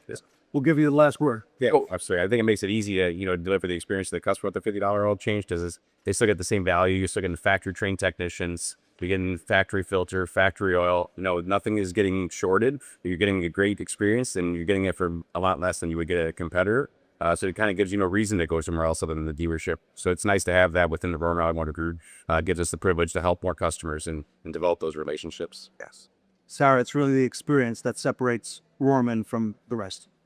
It does, Ted, and it's been incredible to be here at Schaumburg Kia for this incredible grand opening. Gentlemen and Ashleigh, thank you so much for being part of this today. Thank you. Thank you. I'm Ted Ings with Sarah Van Tine. We're here at the Rohrman Automotive Group, Schaumburg Kia. We will be right back.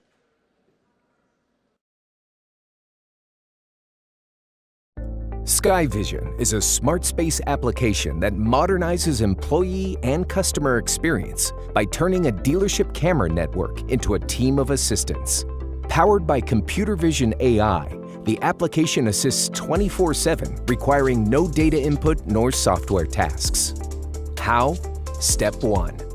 Plug the Skybox server securely into your camera network and turn on certified integrations with your DMS and other systems.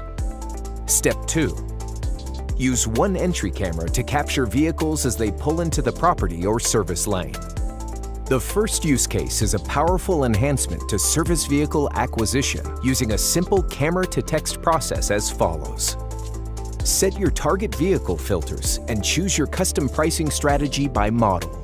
Sky sends a legally compliant text opt-in to the customer. No human action required. Customers who reply yes receive your pricing range with a query as to whether they would be more likely to trade or sell the vehicle. Your team is alerted only when an on-site hand raiser wants to see options.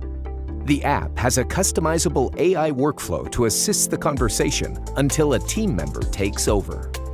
100% of your service customers are engaged via the communication method most preferred, text, at the time most preferred, when they are on site.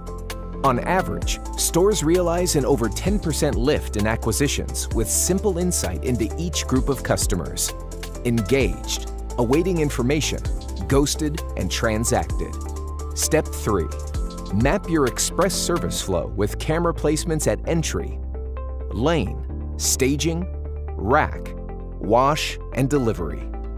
The result is a fast, simple read on your best and worst cycle times, along with what is consistently happening to produce each. The same arrival camera that triggers the acquisition offer for sales also alerts the advisor or the service team, taking the customer experience to a new level, greeting guests by name. An acceptable time to greet can be set, which alerts if a visit is getting off on the wrong foot. Setting target times for each process step enables proactive mobile notifications to the right team members. Time on rack footage is broken down, evaluating stall activity at a glance, with configurable alerts if a tech is waiting too long for a vehicle to service or a vehicle is waiting too long for its tech. Since the system knows if a tech is present, a vehicle, both or neither, actionable adjustments emerge to optimize capacity. Transparent visual reassurance can be communicated to the customer at key points in the repair visit. Your best performances are relayed to the whole community via automatic Google reviews sent only when your team performs at their best to produce a lift in positive views. Step 4. Lean into any efficiency opportunity as they vary based on dealership layout, staffing, and process. Some examples that have produced a positive return on camera placement include ungreeted customers in facility blind spots, EV charging station efficiency, security and safety events, vehicles that remain stationary too long, customers waiting too long for assistance, along with 23 gesture recognitions that can be mapped to keyboard strokes. Because time is money and time drives retention, the Skaivision app produces a pep-in-the-step focus that promotes a reduction in unacceptable outcomes and lost customers. Once you see the benefits of a proactive smart camera approach, you will never go back to a reactive approach to your camera investment. Skaivision.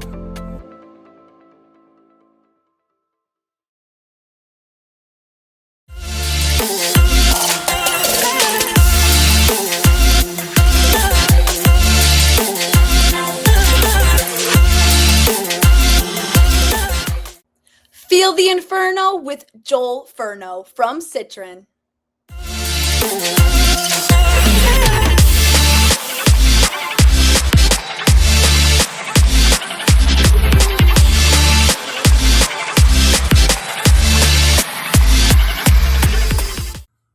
Welcome back to the Fixed Ops Roundtable. I'm Sarah Vantine here with Ted Ings. Today we have Joel Furno, founder and CEO of Citrin Automotive Hospitality. And Ted, we have quite the conversation in store. Sarah, we really do. Joel Furno, founder and CEO, Citrin Automotive Hospitality. Welcome back to the Fixed Ops Roundtable, Joel. Ted, Sarah, always great to be with you all. Thanks for having me back. It's amazing, Joel, how the industry is evolving, all the things that are happening, the focus on fixed ops right now. We were talking with Sarah in the green room, and, it's amazing that fixed ops doesn't always get the love it deserves, especially those fixed ops directors who are working so hard to elevate the process for the customer. What are you seeing out there as well? Yeah, obviously in this climate with margin compression on the front end, fixed ops is getting more and more of the spotlight, which I think is overdue. And the good operators are all over it. It really completes the entire life cycle of the customers after they purchase a vehicle. And obviously the goal being 100% absorption in the service department is something everyone's striving for, and takes a lot of pressure off the front end, and helps dealers get through any economic challenge. If we look back even through the 08-09 recession, the ones who did well during that time period really leaned on fixed operations. And Joel, your company actually helps provide people, okay, which our industry is all about. Tell us a little bit about that. Just bring our audience up to speed on what Citrin actually does in the automotive hospitality arena. Yeah, so I started a valet parking company in college, doing restaurant and hotel valet. And about 5 years in, back in 2011, a dealer principal called me and said that he had a great experience with our staff at the restaurants that he liked to go to, and wanted to replicate that at his Mercedes dealership. And so it was our introduction to the automotive industry. And we learned all about fixed operations and CSI, and the pressure that the service advisors and the service managers and technicians are facing. And so we came in and really installed a valet service level hospitality on the service drive, making sure that the hourly team members, who are typically known in the dealership world as porters or greeters, we call them service drive valets, and we ensure that that first impression when somebody pulls into a dealership is strong. There's a door service element. We work with our partners on how we hand off the customer to the advisors, and then making sure the lots are organized, and little things like lot organization, key handling, and the overall process flow of that experience from the start, from when the vehicle arrives at the dealership to when it departs. We make sure that part of the process is really dialed in. We knew we could have a big impact on the customer experience with uniforms and professionalism and hospitality training and lot organization and SOPs. But the light bulb moment was seeing how big of an impact we had on the service advisors and the service manager. I think those two roles are under a lot of pressure right now. And to have the stability where they can come to work every day at 7 a.m. and have a strong team who's well organized, well trained, with an operating plan on how the entire part of that business is going to flow, allows them to focus on production and customer experience. So advisors have a better experience. They're able to spend more time with the customers. We're helping protect against loss surveys due to cars taking too long to get to the shop or come back up. We're helping technicians be more productive by making sure they're not looking for cars or sitting in the car wash line, and really just come in to solve that part of the business so the dealer can focus on what they're great at. If you look at the hospitality industry, if you go to a restaurant or hotel, 99% chance it's an outside third-party valet company. So those industries that are very sophisticated and longstanding have decided, 50 years ago that they didn't want to be a part of that part of the business. Not that they can't manage their own valets, but they don't want their general managers and their team having to worry about running a restaurant and not sure who's going to show up to be the valet that night. And so we're bringing that solution nationally to car dealers over the last 15 years, and it's been really fulfilling. Joel, it's so incredible to see all that you've impacted with Citrin. And one of the biggest pieces that I'm excited to unpack, and Ted and I are excited to unpack with you today, are some of the best practices that you've really helped these dealerships deliver on. Specifically, I know we're going to talk a little bit about, technician shortage and some of the retention strategies and how this hospitality mindset really helps with not only that, but then the CSI, CSE programs, pickup and delivery, and the service lane being really the revenue driver in dealerships today for how these operations are staying, afloat and profitable. So Joel, just to kind of take things, back to the fixed ops conversation, what are you seeing, with some of the dealerships in our audience today? We have a lot of incredible performers that don't have a technicians shortage, but industry-wide, Ted and I are hearing there's, some challenges with continuing, to find good technicians and retain technicians in their organization.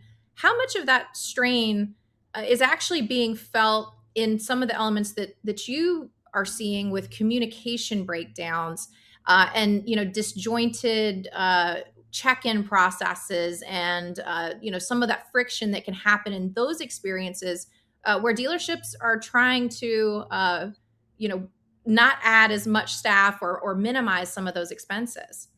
Great question. Our process, which plays into your question, starts with really breaking down every step of the process from the moment a vehicle arrives for service. And it would, coming from your background in the BDC, it starts before that. What happens when somebody lands on the website, how they schedule their appointment, what's the process when they call in, how easy is it to make an appointment. But there's so many lost minutes that add up to really reducing the productivity of the service advisors and the technicians.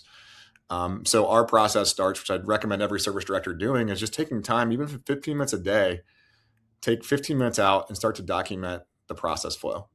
What is the first thing that should happen when somebody pulls in? Who's the person who greets that customer? Who's accountable for that?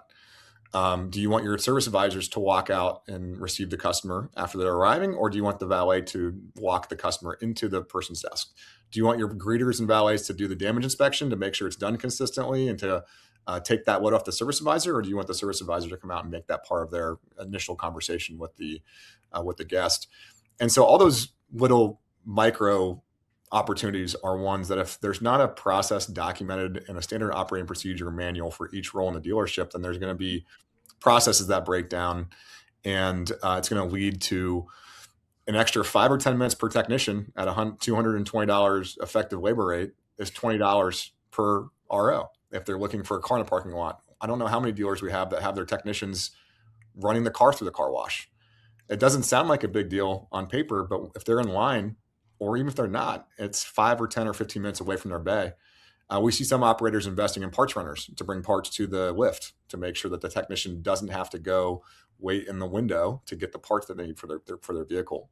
And that can be done through technology, and it can also be done very simply through really documenting the processes across the dealership and spending some time understanding where some of these bottlenecks are, to where we've seen with stronger support staff and better processes, you can schedule more appointments per service advisor, and your technicians can actually work on more cars and have a better quality experience if they're not dealing with service cars sitting on the drive for an extra 20 or 30 minutes because nobody had gotten to the ride up, or if it's parked in the wrong spot and nobody labeled it, or if they're hunting keys down.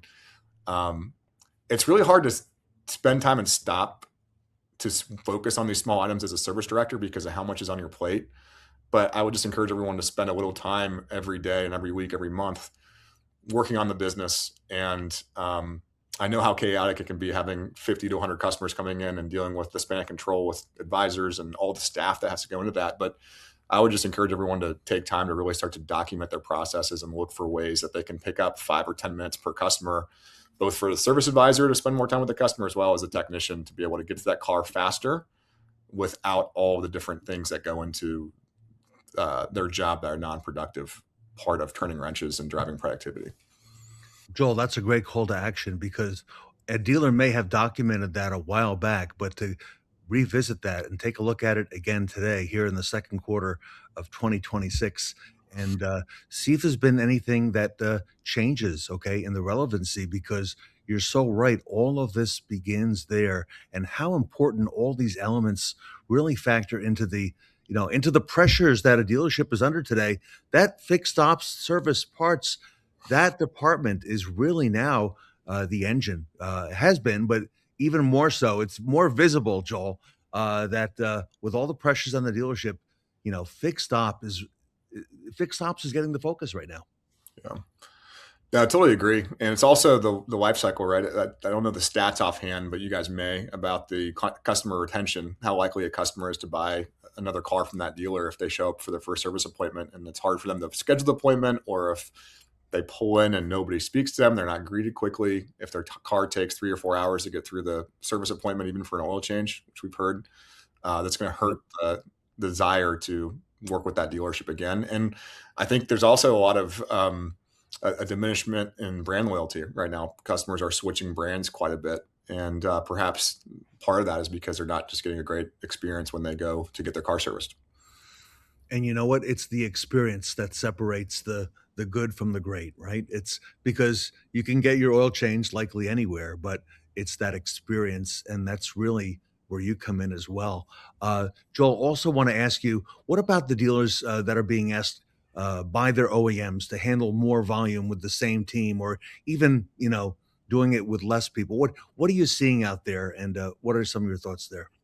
Well, obviously when revenue goes down, or gross per sale, and there's margin compression on the front end.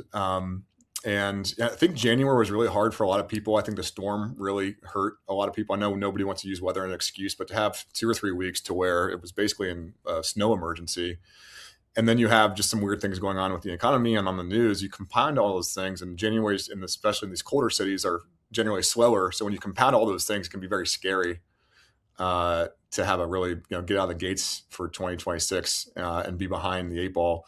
And so what we're seeing is people came out of the gates behind budget, and we're looking to make up that through cost cutting, which is a natural reaction. And I think being very focused on cost, especially cost that's being wasted. But what we see, unfortunately, is a lot of things like support staff, whether it's self-managed or through a third-party vendor. Those were areas of the P&L that were being cut. And yeah, you can say, well, my advisors can handle the customer greeting, and that should be their job, or it should be my service manager's job to do this. I just think groups need to be really careful, understanding when they're cutting into muscle that might show up well on a P&L for a couple of months, but might be deteriorating profits on both gross per RO and the number of units you can move through a shop, and what is the weight it puts on the stress of both the service advisor, service manager, and technician that distracts them away from their core job function. So I think it just takes a really strong partnership between the GM and the service director, and the corporate office and the GM and the service director, to make sure that there's a true partnership there. And I've worked with service directors for 15 or 16 years. I haven't met very many, if any, over that time that are just frivolous spenders. So I don't think it's part of the common personality index of a service director. They're much more conservative. But if they're asking for a resource, they may not have all the reasons to defend it, but there's got to be a level of trust that they're also generally working on a net income basis of their department. And sometimes I don't see that they have enough latitude to make the decisions and make the right investments that will very quickly show an ROI, or very quickly diminish their ability to grow their department because of cost-cutting exercises. Joel, I'm so glad you touched on that, because the reality in automotive dealerships is that we operate with the percentage of ambiguity in a lot of the decisions that we make to run our business. And there is a lot of tendencies for us as retailers or just in general to get overwhelmed with data and look at, okay, well, how does that prove, like you said, on the P&L, how do I prove or defend that I need to keep or add this program? But the reality is, a lot of decisions, you're not going to have all of the information immediately available, and you do have to rely on your service director's intuition. And also, again, some of the ambiguity in these decisions are really critical to picking up more business, but it takes that first step. And one of the things, Ted, that comes to mind is service pickup and delivery programs and the bandwidth in growing some of those programs. So, at the Roundtable, Ted, we've had many dealerships that started with these service pickup and delivery programs without any proven data in the case or any proven best practices. But today, service thousands of repair orders in that fashion. And so, Joel, how do you see retailers scaling these types of programs with service pickup and delivery without adding more complexity to like you said, an overworked service manager or service director that is creating more problems for them in trying to scale it? And then also, how do you prevent overwhelming the service advisors and the rest of the team? Great question. I think it starts with the mindset around pickup drop-off and the expense to go pick up cars for the customer. What I hear a lot is that we want to make sure we're not picking up oil changes, and we want to make sure that the cost to do so, we're getting back on increased gross per RO. And a lot of GMs want to see that. Is my gross per RO tangibly higher enough to cover the expense on that? Even in scenarios like with Ford where they're getting reimbursed. So I think you have to look at a lot of this as a marketing expense. I mean, how many marketing dollars are thrown at other areas? Don't just look at it as the gross per RO lift has to pay for it, because if we think about the service enhancement and having a concierge level service, what that does for retention and all the things we just talked about. So I think more so than just the apples to apples cost to revenue lift, what is the long-term impact of the dealership and the positioning the dealership wants to have in the marketplace? So I think it starts there. And then to your point, it's a very tall ask to ask a service manager, service director, who is already trying to manage the team and get technicians in there and coach advisors and deal with the customers coming through. Not to mention this hourly staff that we talked about on the service drive. It's hard for them to field enough people to make sure customers are greeted and cars get back to the shop quick enough, let alone adding on a complexity of pickup drop-off. So somebody needs to manage that. Whether that's probably not the service manager who's in charge on salary or in an elevated role to really run that program. There's some wonderful technology platforms out there to help on the logistics and the coordination. And I see some of that software not being used properly. Most of them have capacity planning, just like you would your shop. But we see often that the BDC has wide open availability to schedule 5 appointments at the same time. So now you send all of your hourly staff out, and now your service advisors or your service managers are having to greet customers and pick up cars because you sent your staff out. So really leveraging and leaning on the technology providers to make sure the capacity planning is set. And even where you start with 2 people all day, you can now do 2 trips and 2 capacity slots per hour based on the number of people you want to start with, and then grow the program from there. But it does add complexity. And I think the fear that I hear a lot from dealers, especially the service managers and director, is I know I have a lot of turnover with my hourly staff. So if I commit to offering pickup drop off, and I might be able to go out and hire 4 or 5 porters in the next couple of weeks, how long are those porters going to work for me before they turn over? And what happens if I lose 2 or 3 in the same week? What happens if I have a couple people on vacation? It's one thing to deal with that on the service department, right? It doesn't create a great experience for anybody, but you can get by. Now, when you're committed to doing these trips and you don't have a stable labor force, we see that being impacted quite a bit. The other thing that's been interesting is the resistance for service advisors and even the BDC is to offer it consistently. Yes. So we hear back, well, the principal's all on board, the GM wants to do it, the service director wants to do it, but we can't nobody wants it. Nobody wants the service. So we said, okay, let's test that. Why don't you guys just schedule the appointments as normal, and we'll have our leader on site call the already existing appointments back and offer them a free pickup and drop off. And so we did that. And we saw that 25 to 30% of customers we called said yes to a free pickup drop off for the same time that they were scheduled to come to the shop. But now we have a 2-hour window to pick it up, which adds more flexibility for the shop and to get the customer back. The final piece I see as a struggle, Sarah, is the loaner cars. Dealers are trying to operate this without loaner cars. So now you have to send 2 people out or use Lyft and Uber, which is extremely expensive. And also you have a time clock to get the car back to the customer before they're carless for that night. Yes. Right. So the only way, in my opinion, to do it successfully on scale in a cost-effective way is it's much cheaper to use a loaner car and gives you a ton more flexibility than trying to save a few bucks on loaner cars and shuttling your valets around with 2 people in 1 car to go pick up vehicles. So that becomes a challenge as well. So you have to have buy-in top to bottom, and then you actually have to have each layer has a role to play to make sure these are carried out. And it's a tall ask. That's something we've grown more and more into doing for our partners is to help them with that, because it's really a symptom of not having a great leadership and foundation with the other hourly staff at the dealership. So if you don't have a stable team of valets and porters, then it's really hard to then add on more to that existing team. It's almost like there's a department inside the service department, and that's the hospitality / mobility / loaner car / shuttle / car wash team, right? Who's actually managing that team?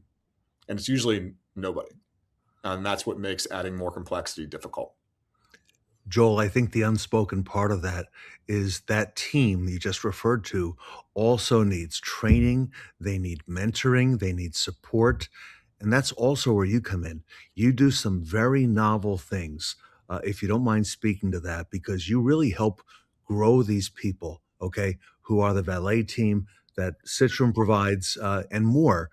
Tell us a little bit about that, because I think a lot of dealerships don't realize all you do behind the scenes to help grow that team. Well, I'll start off with the desire to create dignity in these jobs. I mean, this is typically the first and last impression people have of the dealership is the valet or the service greeter, and yet it's a high turnover position. There's a lot of frustration with that workforce demographic, but the reality is it's the future workforce of the entire industry. I've met so many people who are service directors, fixed ops directors, GMs, and principals that when I ever ask them, what was your first job in the business? I ask every single person that. And it was a parts runner. It was a car washer. Yeah. It was a lot tech. It was a valet. And so we've really embraced that. And we've really evolved over the years into being a workforce development arm for the dealer. So we're really good at recruiting. We offer flexible scheduling from 10 hours to 40 hours around school schedules, around other jobs, around passion pursuits that our team is focusing on. And so we're actually, by being flexible with our schedule and having a wide net with our recruiting arm, we're able to bring people to the car dealerships that wouldn't have otherwise fit into a traditional, hey, I need somebody to work 40 hours and these specific hours, and that's that. And so over the last 2 years, we're really proud to say that we've placed over 250 of our valets that started with us in a dealership are now service advisors, technicians, or in the sales team. We have a very prominent dealership in Columbus, Ohio that does around 250 ROs a day. 5 of their 12 advisors are Citrin employees. Wow. Before moving into there. So we don't charge for that. We celebrate it. We don't want to put any red tape in between our people earning opportunities to grow their career. And we've really focused on that being an enhancement of our business, is not just solving the problems and providing service, but also now providing a farm team of folks who are getting all the basics and things that they need from a teamwork perspective, from being on time to work every day, to learning the business front and back, to spending time out there. And that transition from somebody who spent 3 to 6 months working as a valet to a service advisor is very seamless. I mean, they already get probably 70% of the job, and the rest is skill training that they'll get from the manufacturer. So I would just encourage everybody to really view, and a lot of you have started off in those roles a long time ago. Make sure that we pay those people well, that they get a good experience during their onboarding, and they get to learn the dealership, and it's viewed as almost an internship. And that's one of our secret sauces for how do we get somebody to show up to work to make $15 or $16 an hour in a job that is 300 to 400% turnover in the industry. And a big part of it is showing them a career path and really talking about the opportunities. And it's pretty cool when you get a college kid coming in to work 15 hours a week, and he finds out Bob, who's a mediocre service advisor, makes 6 figures on the drive. It's like, I want that job. That looks awesome. I'll do that. Of course, yeah. So it's really exciting to see that opportunity. I think the automotive industry is one of the last places where you can show up to work without any degrees or anything. But if you have a good work ethic and you learn how to interact with people and you work hard and you give it time, it's unbelievable the income opportunity and the career path that's created in this industry. And Joel, one more piece, if I can add finally, is the piece about acquiring vehicles on the service drive, which is a gold mine, which is not mined by so many dealers, and actually having a process to do that. You've incorporated that into what you do at Citrin for dealers who want to do that, sourcing those used vehicles from the service lane, That's a real thing, and it's growing. If you'd like to speak to that, Sarah and I think that's so unique what you're doing there that a lot of dealerships may not be aware that you offer that as well. Yeah, well, we realized over the years that service directors love us. GMs who have to pay our bill every month. Labor is expensive, right? And you take a bunch of costs that go into our a budget and put it into one outside service line. It's a big number. And so, how do we beyond what we're doing for the service department, which can be somewhat intangible? How do we help keep our GMs happy, especially in this economic climate? And with everyone, I think it's a known fact that there's an opportunity to source more vehicles up the service drive.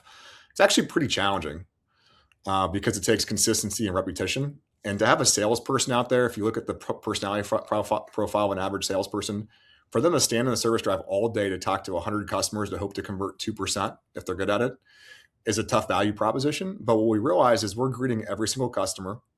The valets are using custom tailored word tracks. And so all we're doing as we check them in is, oh, by the way, we're short on used vehicles.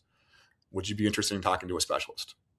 And those two sentences now take 100 ROs and identifies 10 to 15% that raise their hand and are now a qualified lead. And if they say yes, important part is we make sure that the RO is opened. They go talk to the service advisor so it doesn't slow down the service process. And then we introduce the salesperson or move them over to the salesperson. No service director wants salespeople on their service drive talking to their customers. And no salesperson wants to stand out there all day. But in this method, it doesn't replace equity mining or texting ahead. I think those things are all important. But ensuring compliance on making sure every customer as they arrive get that same consistent greeting.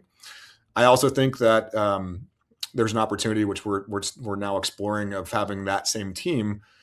They're already using tablets to do the walk around for the service appointment. Why not have them walk around and load the file for the sales team that captures the VIN, the damage inspection, the scratched rims, the ding on the windshield, and loads the file. So now the sales team has a preloaded file and a qualified customer, and every vehicle going through your service department now has been appraised, and the data that is in that in the CRM, I think, is really powerful. But there has to be people who are willing to follow up with those leads and contact those and work it. And we can generate all the leads that the service department can generate all the leads that they can for the sales department, but the sales team really has to be bought in, from the GM to the GSM to the used car manager to the folks that they have really working that part of the business for it to be successful. So been spending a lot of time with Brian. I think he's probably tired of me calling him asking questions about it, but I think with the tools out there, it's getting easier and easier to appraise a vehicle that are more accurate.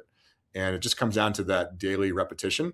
But I think it's a good opportunity for the service directors to say, hey, I know this doesn't really help my department that much, but what it does do is it justifies the labor resource for your hourly staff. You're no longer having to fight with your GM to give your valets an extra $1 an hour or to hire an extra person or two, if that team is now the lead generation engine for the GM. So I think it's a way to look at it to cover your, what do they call it, unapplied labor, Ted, where it's the unapplied labor expense. Yep. It's a good way to defend increasing that cost internally or externally. Yes, that's a big time.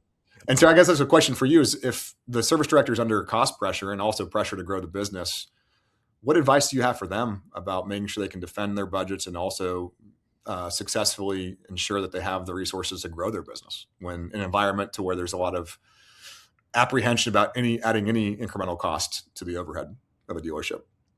Well, you touched on a lot of incredible points in our discussion today. And, there is a big case for, doing right by the customer and that retention strategy of ensuring that, as you described, the customer's perception is tied into the experience and how they're treated throughout this entire process. And there's costs associated that don't fit into a balance sheet or an income statement when it comes to how somebody feels in that process. And this entire conversation that we've had today, all of the communication, all of the transparency, those are pieces that Ted and I have a lot of conversations in the industry about how important this is to the customer. This is what they're looking for. It's the experience that they're really striving to have, because like you said, Joel, anybody can go anywhere to get their oil changed. They're coming to the dealership for that trust, for the transparency that they're expecting. And again, a lot of times the reputation that the OEM and that brand carries with how they'll take care of them should there be, a warranty item or something else that happens during the course of that repair order process. But all of those pieces, Joel, become important to analyze. But my advice to dealers listening is, look at this from, as you described, these are elements that go into your marketing and your awareness and your brand in your community and within the industry. There's pieces that you can gain efficiency with your capacity, with your scheduler. And Joel, all of this equation, if you have a resource like Citrin that can help train the next group of service advisors and the next group of candidates that are going to be part of your retention strategy, I can't put a dollar figure on that because it's so valuable to me as a business to be able to have quality people that are going to fulfill those values. So, kudos to you, Joel. This is a really exciting conversation. And Ted, I know we've got a lot more that we'll unpack with Joel this year and Citrin. And I'm excited to hear, Joel, some more success stories that are coming your way. Joel, what's the best way for our audience to learn more and reach out? Yeah, email would be great. Joel@citrin.co. Happy to talk to anyone. And beyond, being a service in the industry, if I can be valuable at all on giving some tips on how to improve your workforce when it comes to these hourly roles. I've had the luxury of spending 19 years of my life focusing on how do you hire hourly employees and motivate them and do the jobs a lot of people don't want to do. So I think the industry really has an opportunity to evolve in that category, and paying these guys a little bit more money, giving an opportunity for increased compensation through some of these spiff programs or some of the opportunities for them to help the sales team with vehicle acquisition programs, and bringing more awareness to them about what income requirements or income thresholds they can earn in the shop or in the service department or in the sales will really help you build a better relationship with those hourly team members and get them to care more about doing the things that we're talking about with hospitality and showing up to work on time and being more stable. So even if you're not in a position to use a third party that doesn't interest you, I'm still advocating for paying these guys a couple dollars more an hour. It means a lot to people at this wage tier. We were struggling with application flow in a certain suburb. Here in Ohio, we increased our ads by $1, and we saw applications go up by 40%. So if you are struggling with turnover or applicant flow with these roles, pay these guys a few dollars an hour extra. They're the lowest paid people in the dealership and some of the hardest working. And as you mentioned, Sarah, this is your future workforce, and you should never have to hire an outside advisor again if you have a strong team of hourly employees who feel like they're cared for and they feel like they're part of the team versus feeling like they're kind of thrown out there and not really part of the larger ecosystem within the dealership. Growing your own is so critical, Joel. Joel Furno, everybody, here today with Citrin Automotive Hospitality at the Fixed Ops Roundtable. Thank you, guys.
Stay out of trouble with Tom Kline and Better Vantage Point in our next segment.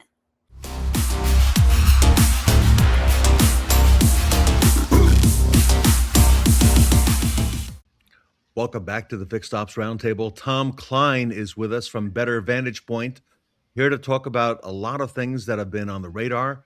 And also another industry expert, Michael Semanie, is with us. Tom and Michael, welcome back to the Fixed Ops Roundtable. Thank you, Ted. Great to be here. Michael, welcome. Thank you very much. So we'd like to welcome Mike Semanie of Semanie Law. Michael has offices in Florida, New Jersey, and New York, specializing in car dealer law. And so we are excited to have Michael here, Ted, and appreciate his being here to discuss what everyone is talking about, which is the FTC's new regulations. There's lots to unpack here, and we have some insights, I think, that will really help. So first I'll say welcome to Michael. Thank you very much, Tom. Appreciate it. Good to be here.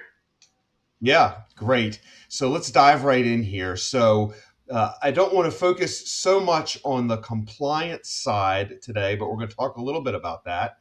We want to talk about three different things, three different separate problems that dealers are facing they may not realize. Number one is consumer issues are still going to drive lawyers and regulators.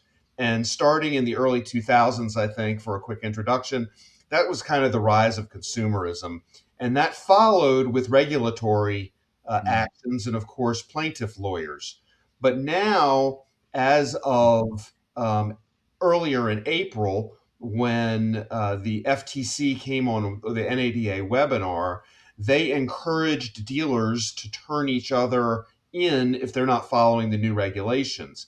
That opens up Lanham Act claims potentially, where dealers sue other dealers for falsely advertising. So we have a lot to discuss here. And if you had anything you wanted to share from kind of an opening perspective before I jump into some questions, we'd love to hear from you.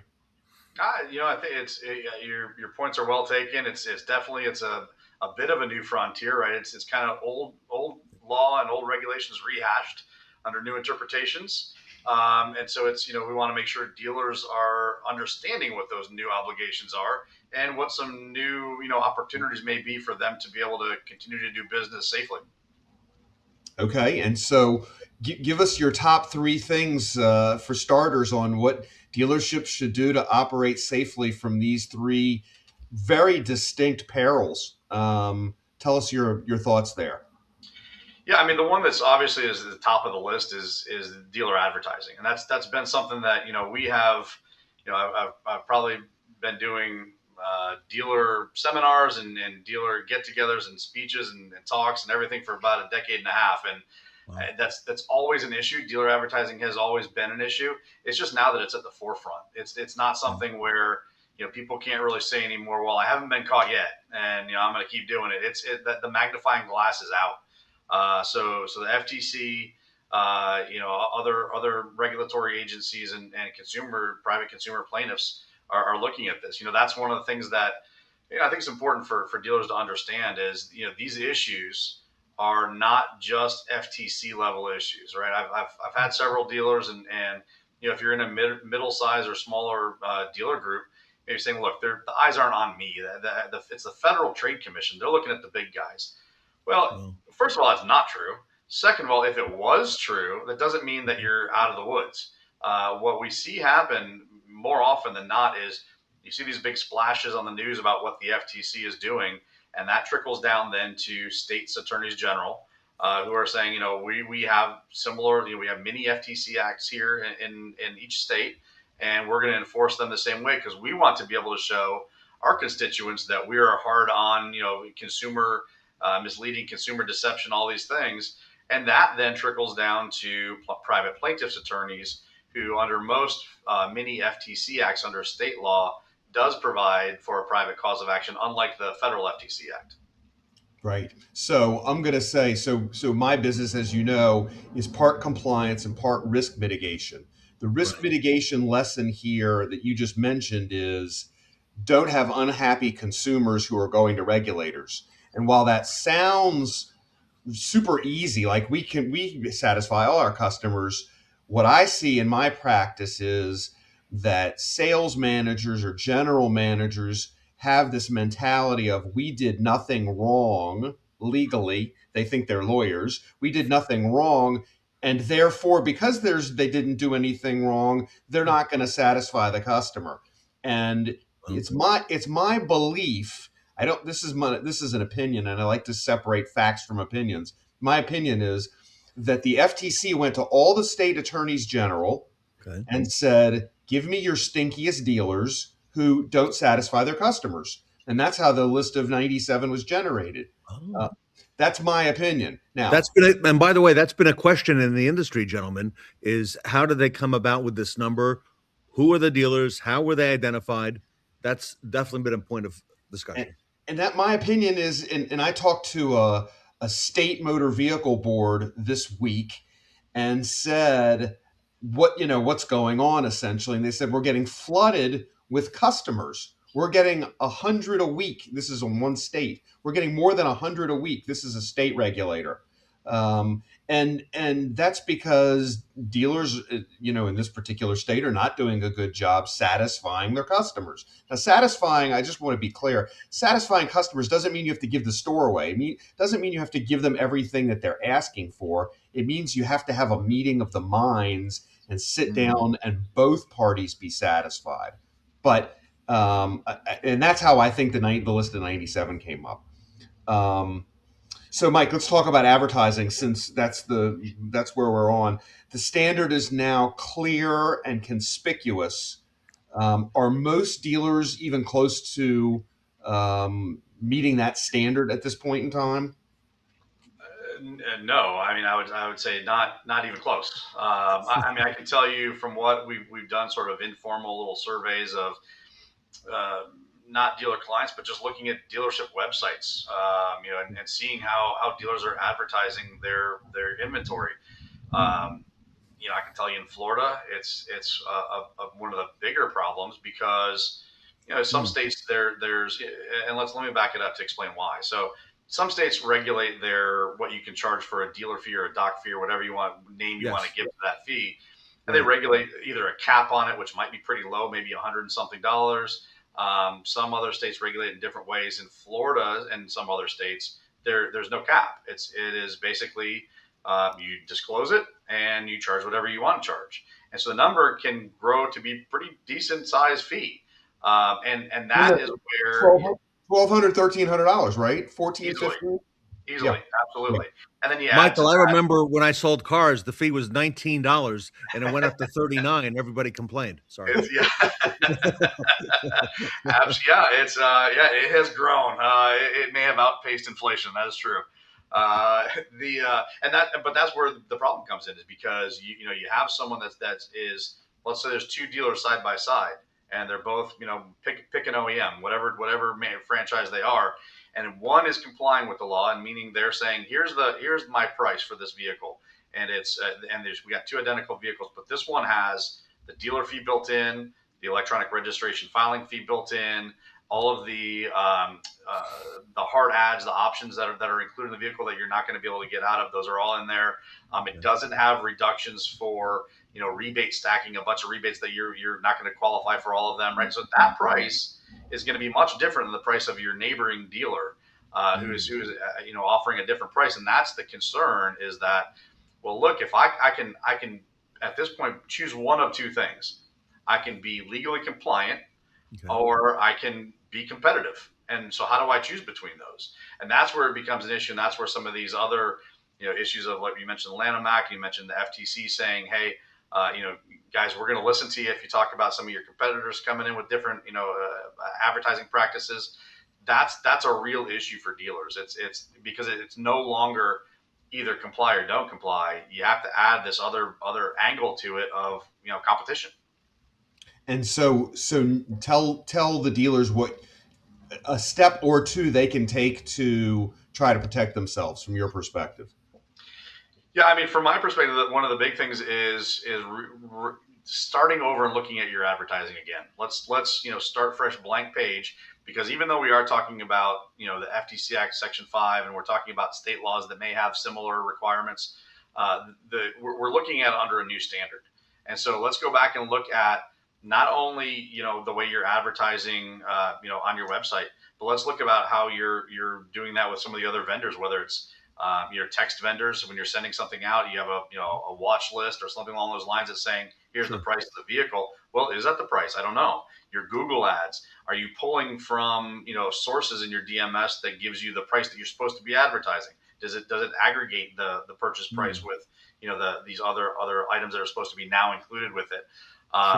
These are all issues that you need to really kind of go back at and look at it from a stand back perspective. Let's look at it from a 30,000 foot view. How are we complying? What is our policy? How are we making sure that we're complying? Those are all things. And I know, Tom, you audit stores all the time. And, if you had 2 or 3 things that you're going to look for, let's say you have a compressed time period that says, hey, you got 30 minutes, look at my store, go. What are some of the things that you look at for that? Yeah, the first thing I'm going to do is mystery shop the store, right? I'm going to look at it. I'm going to try to put on a clean pair of glasses, and then pretend I'm a shopper, and see what happens. I mean, my wife and I were recently shopping for a vehicle. I clicked on an ad for a Kia that was $48,000, and when I landed on the dealership website, it was $52,000. Just from the click to the store, there was a $4,000 difference. I mean, so you've just gotta look and see,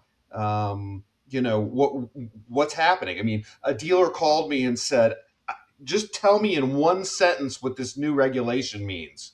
And I said, don't be a jerk. if you're a jerk, you're going to get caught, right? We can talk about what deceptive is. We can talk about all kinds of the buzzwords of what the FTC is looking at. If you're a jerk, you're not doing it right? And it's the same reason that StubHub and Live Nation and all these and Express Scripts, the FTC, as the Trump administration has become more populist, right? We're not talking about Reagan's Republicans. We're talking about Trump Republicans.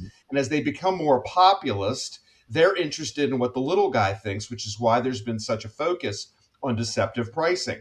Nobody likes to buy a ticket and have a convenience fee of $60 tacked on the end when it's neither convenient nor helpful. And like I talked to somebody on the phone this morning, they have their StubHub, their Live Nation, and their Major League Baseball apps, and they forget when they buy their tickets, and it's hard to go on all of them and figure it all out. But whoever has the least fees is where he shops. So, I mean, mystery shopping or having a documented process, I would also say, Michael, is really important. Like, do you have a point person at the dealership who is going to look at your sales agent's social media posts before they go up? Because if they're posting pricing for vehicles, that's got to include the processing fee and any other hard ads that you might have up front. And are they going to take them down after they sell that car? Right? You have to have a process for all that. So that's where I start and say, we got to install a process here for whatever works for your dealership, and make sure that it's auditable and that we document all this so that if anybody ever comes in, we can say, hey, look, we made a mistake on this one, but don't say to us that we're not trying to comply. Okay. I think that's where it really starts. What other landmines do you see dealers stepping on right now in relation to this? Well, I mean, the forefront has been dealer advertising, but there are other issues that are involved here, and that's actually where I think some of the what you said, the interaction with customers, meaning let's not be a jerk. That's all a big part of it. One of the things that we usually see, and this is, I mean, I'll tell you, this probably comes up more often than not. We talked about how something goes from a complaint to the FTC or a complaint to the state attorney general, or trickle down to a private plaintiff's attorney. More often than not, those consumers are going to those authorities for something different than what the actual case is. We've seen it where I've had a plaintiff's attorney just be very candid with me and say they're really upset that they were told they were going to get floor mats and they didn't get floor mats. And so they came to me and said, I want my floor mats. And, the attorney says, well, look, we can talk about floor mats, but let's look at their documents. Let's look at their advertising. Let's look at all of these other things. So to your original point, if you can, head that off at the pass, meaning it's something where you can make the customer satisfied about an issue that's not even related to some of these things, that can really go a long way to avoiding some of these issues that we're seeing right now. And that's where, I think getting the processes in place to where they don't get missed, right? If there's a customer complaint, how are we dealing with it? How do we not let that go? Because when it gets let go, that's when some of these things happen. So I know you deal a lot with processes with dealers. Right. Where do you see sort of some of those processes coming in, and where there's gaps in the processes that create some potential liability? Yep. So 2 things. Number one, I had a phone call last year where a dealership said a plaintiff attorney took out a billboard that's right behind our dealership and said, if you're not satisfied and had an arrow with your experience, call me. So I think that was here in Jersey. I think I saw that here. It happens. It's something that could happen in this area. I'm sorry. It absolutely does. I mean, I know this happened. Having, Michael, to answer your question is if you do have policies, which a lot of stores don't, even the big ones, even some of the publics don't have the standardization that you would think that they would have. The first thing is have a policy. The second thing is train. Are you training on that policy? The book that I'm trying to finish is called The 10-Minute Tuck, because Tuck the Octopus. It's better to train than explain. And if you're not training and having employees sign off on that important documentation where you can say, hey, we may have screwed up this one customer and we'll fix this one customer, but here's our January training, here's our February training, here's our March training, right? It doesn't have to be a seance and we all sit around and spend 3 hours and 10 minutes is all it needs to be, right? You just need to do it. And so Michael and Tom, it sounds like if I'm a dealer, if I may, and if I'm addressing it and actually making steps towards training, towards, documented processes, documenting that the employees attended the training. I mean, that's part of it right there. All right. That, a dealer is making the steps to make amends, if you will, Tom, right? That's right. I mean, it's interesting because in the sentencing guidelines, when somebody's getting criminally sentenced, it's interesting that the presence of a, quote, robust compliance program is to be considered in the sentencing, Ted.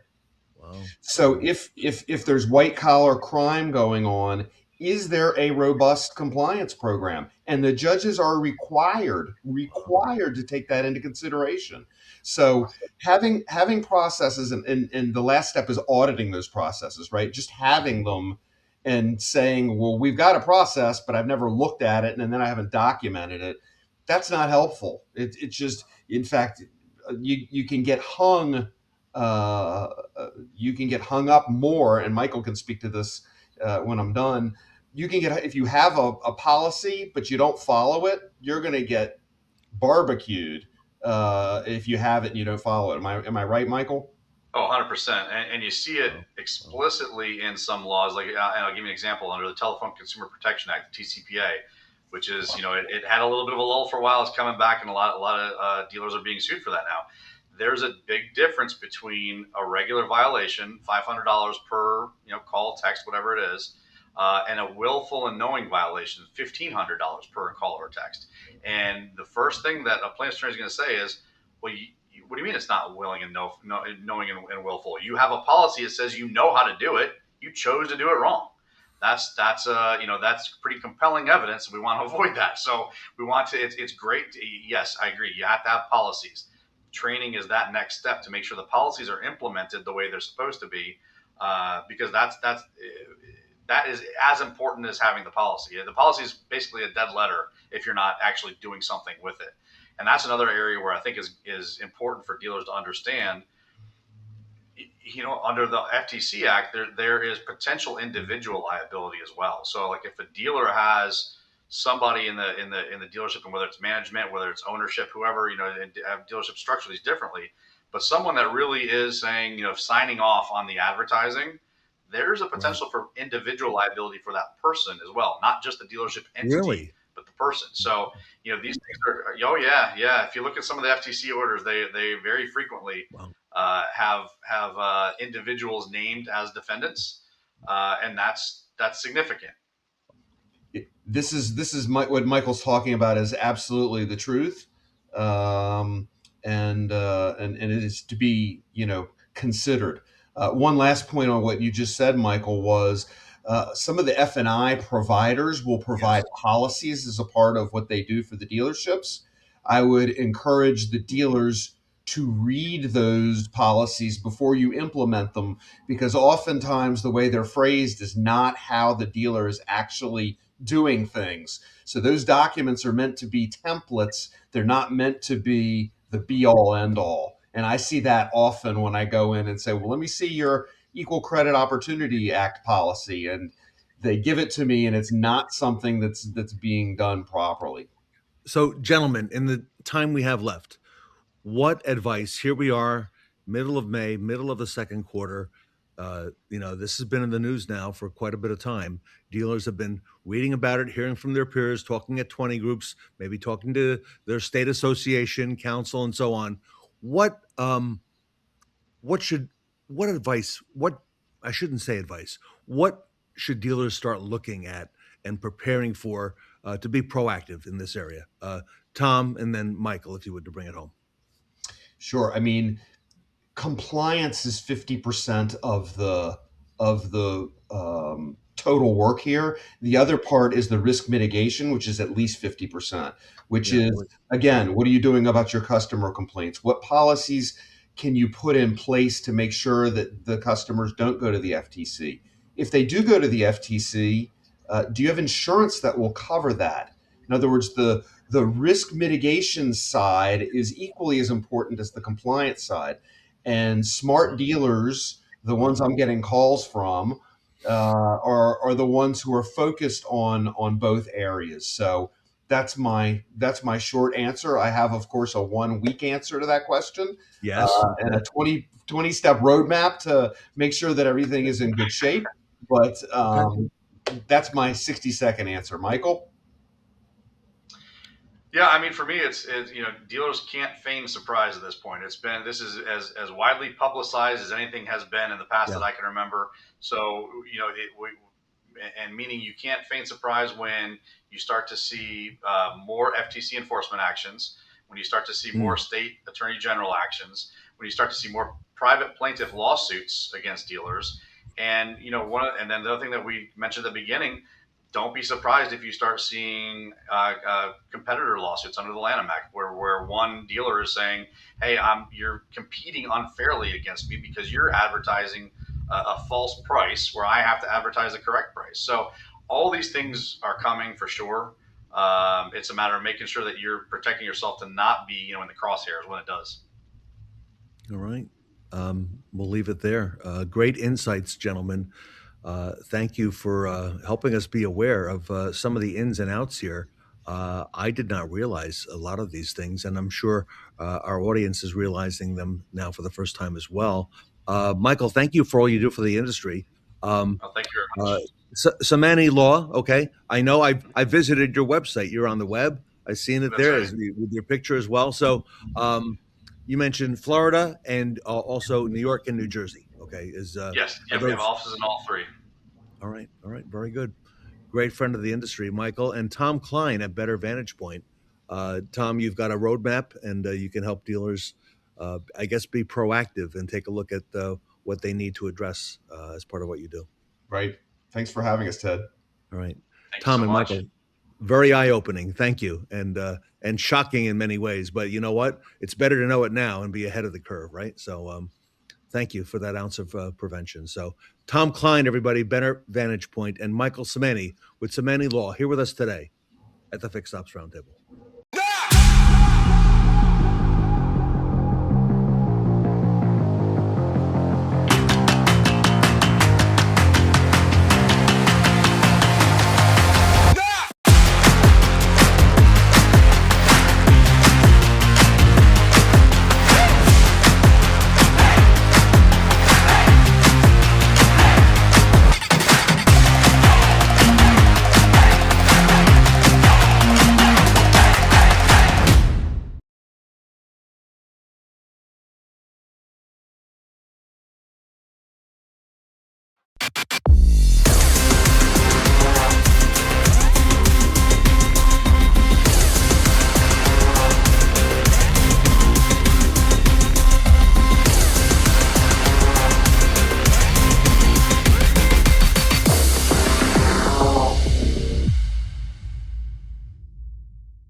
Wow, what an incredible week it's been on the biggest stage in fixed ops.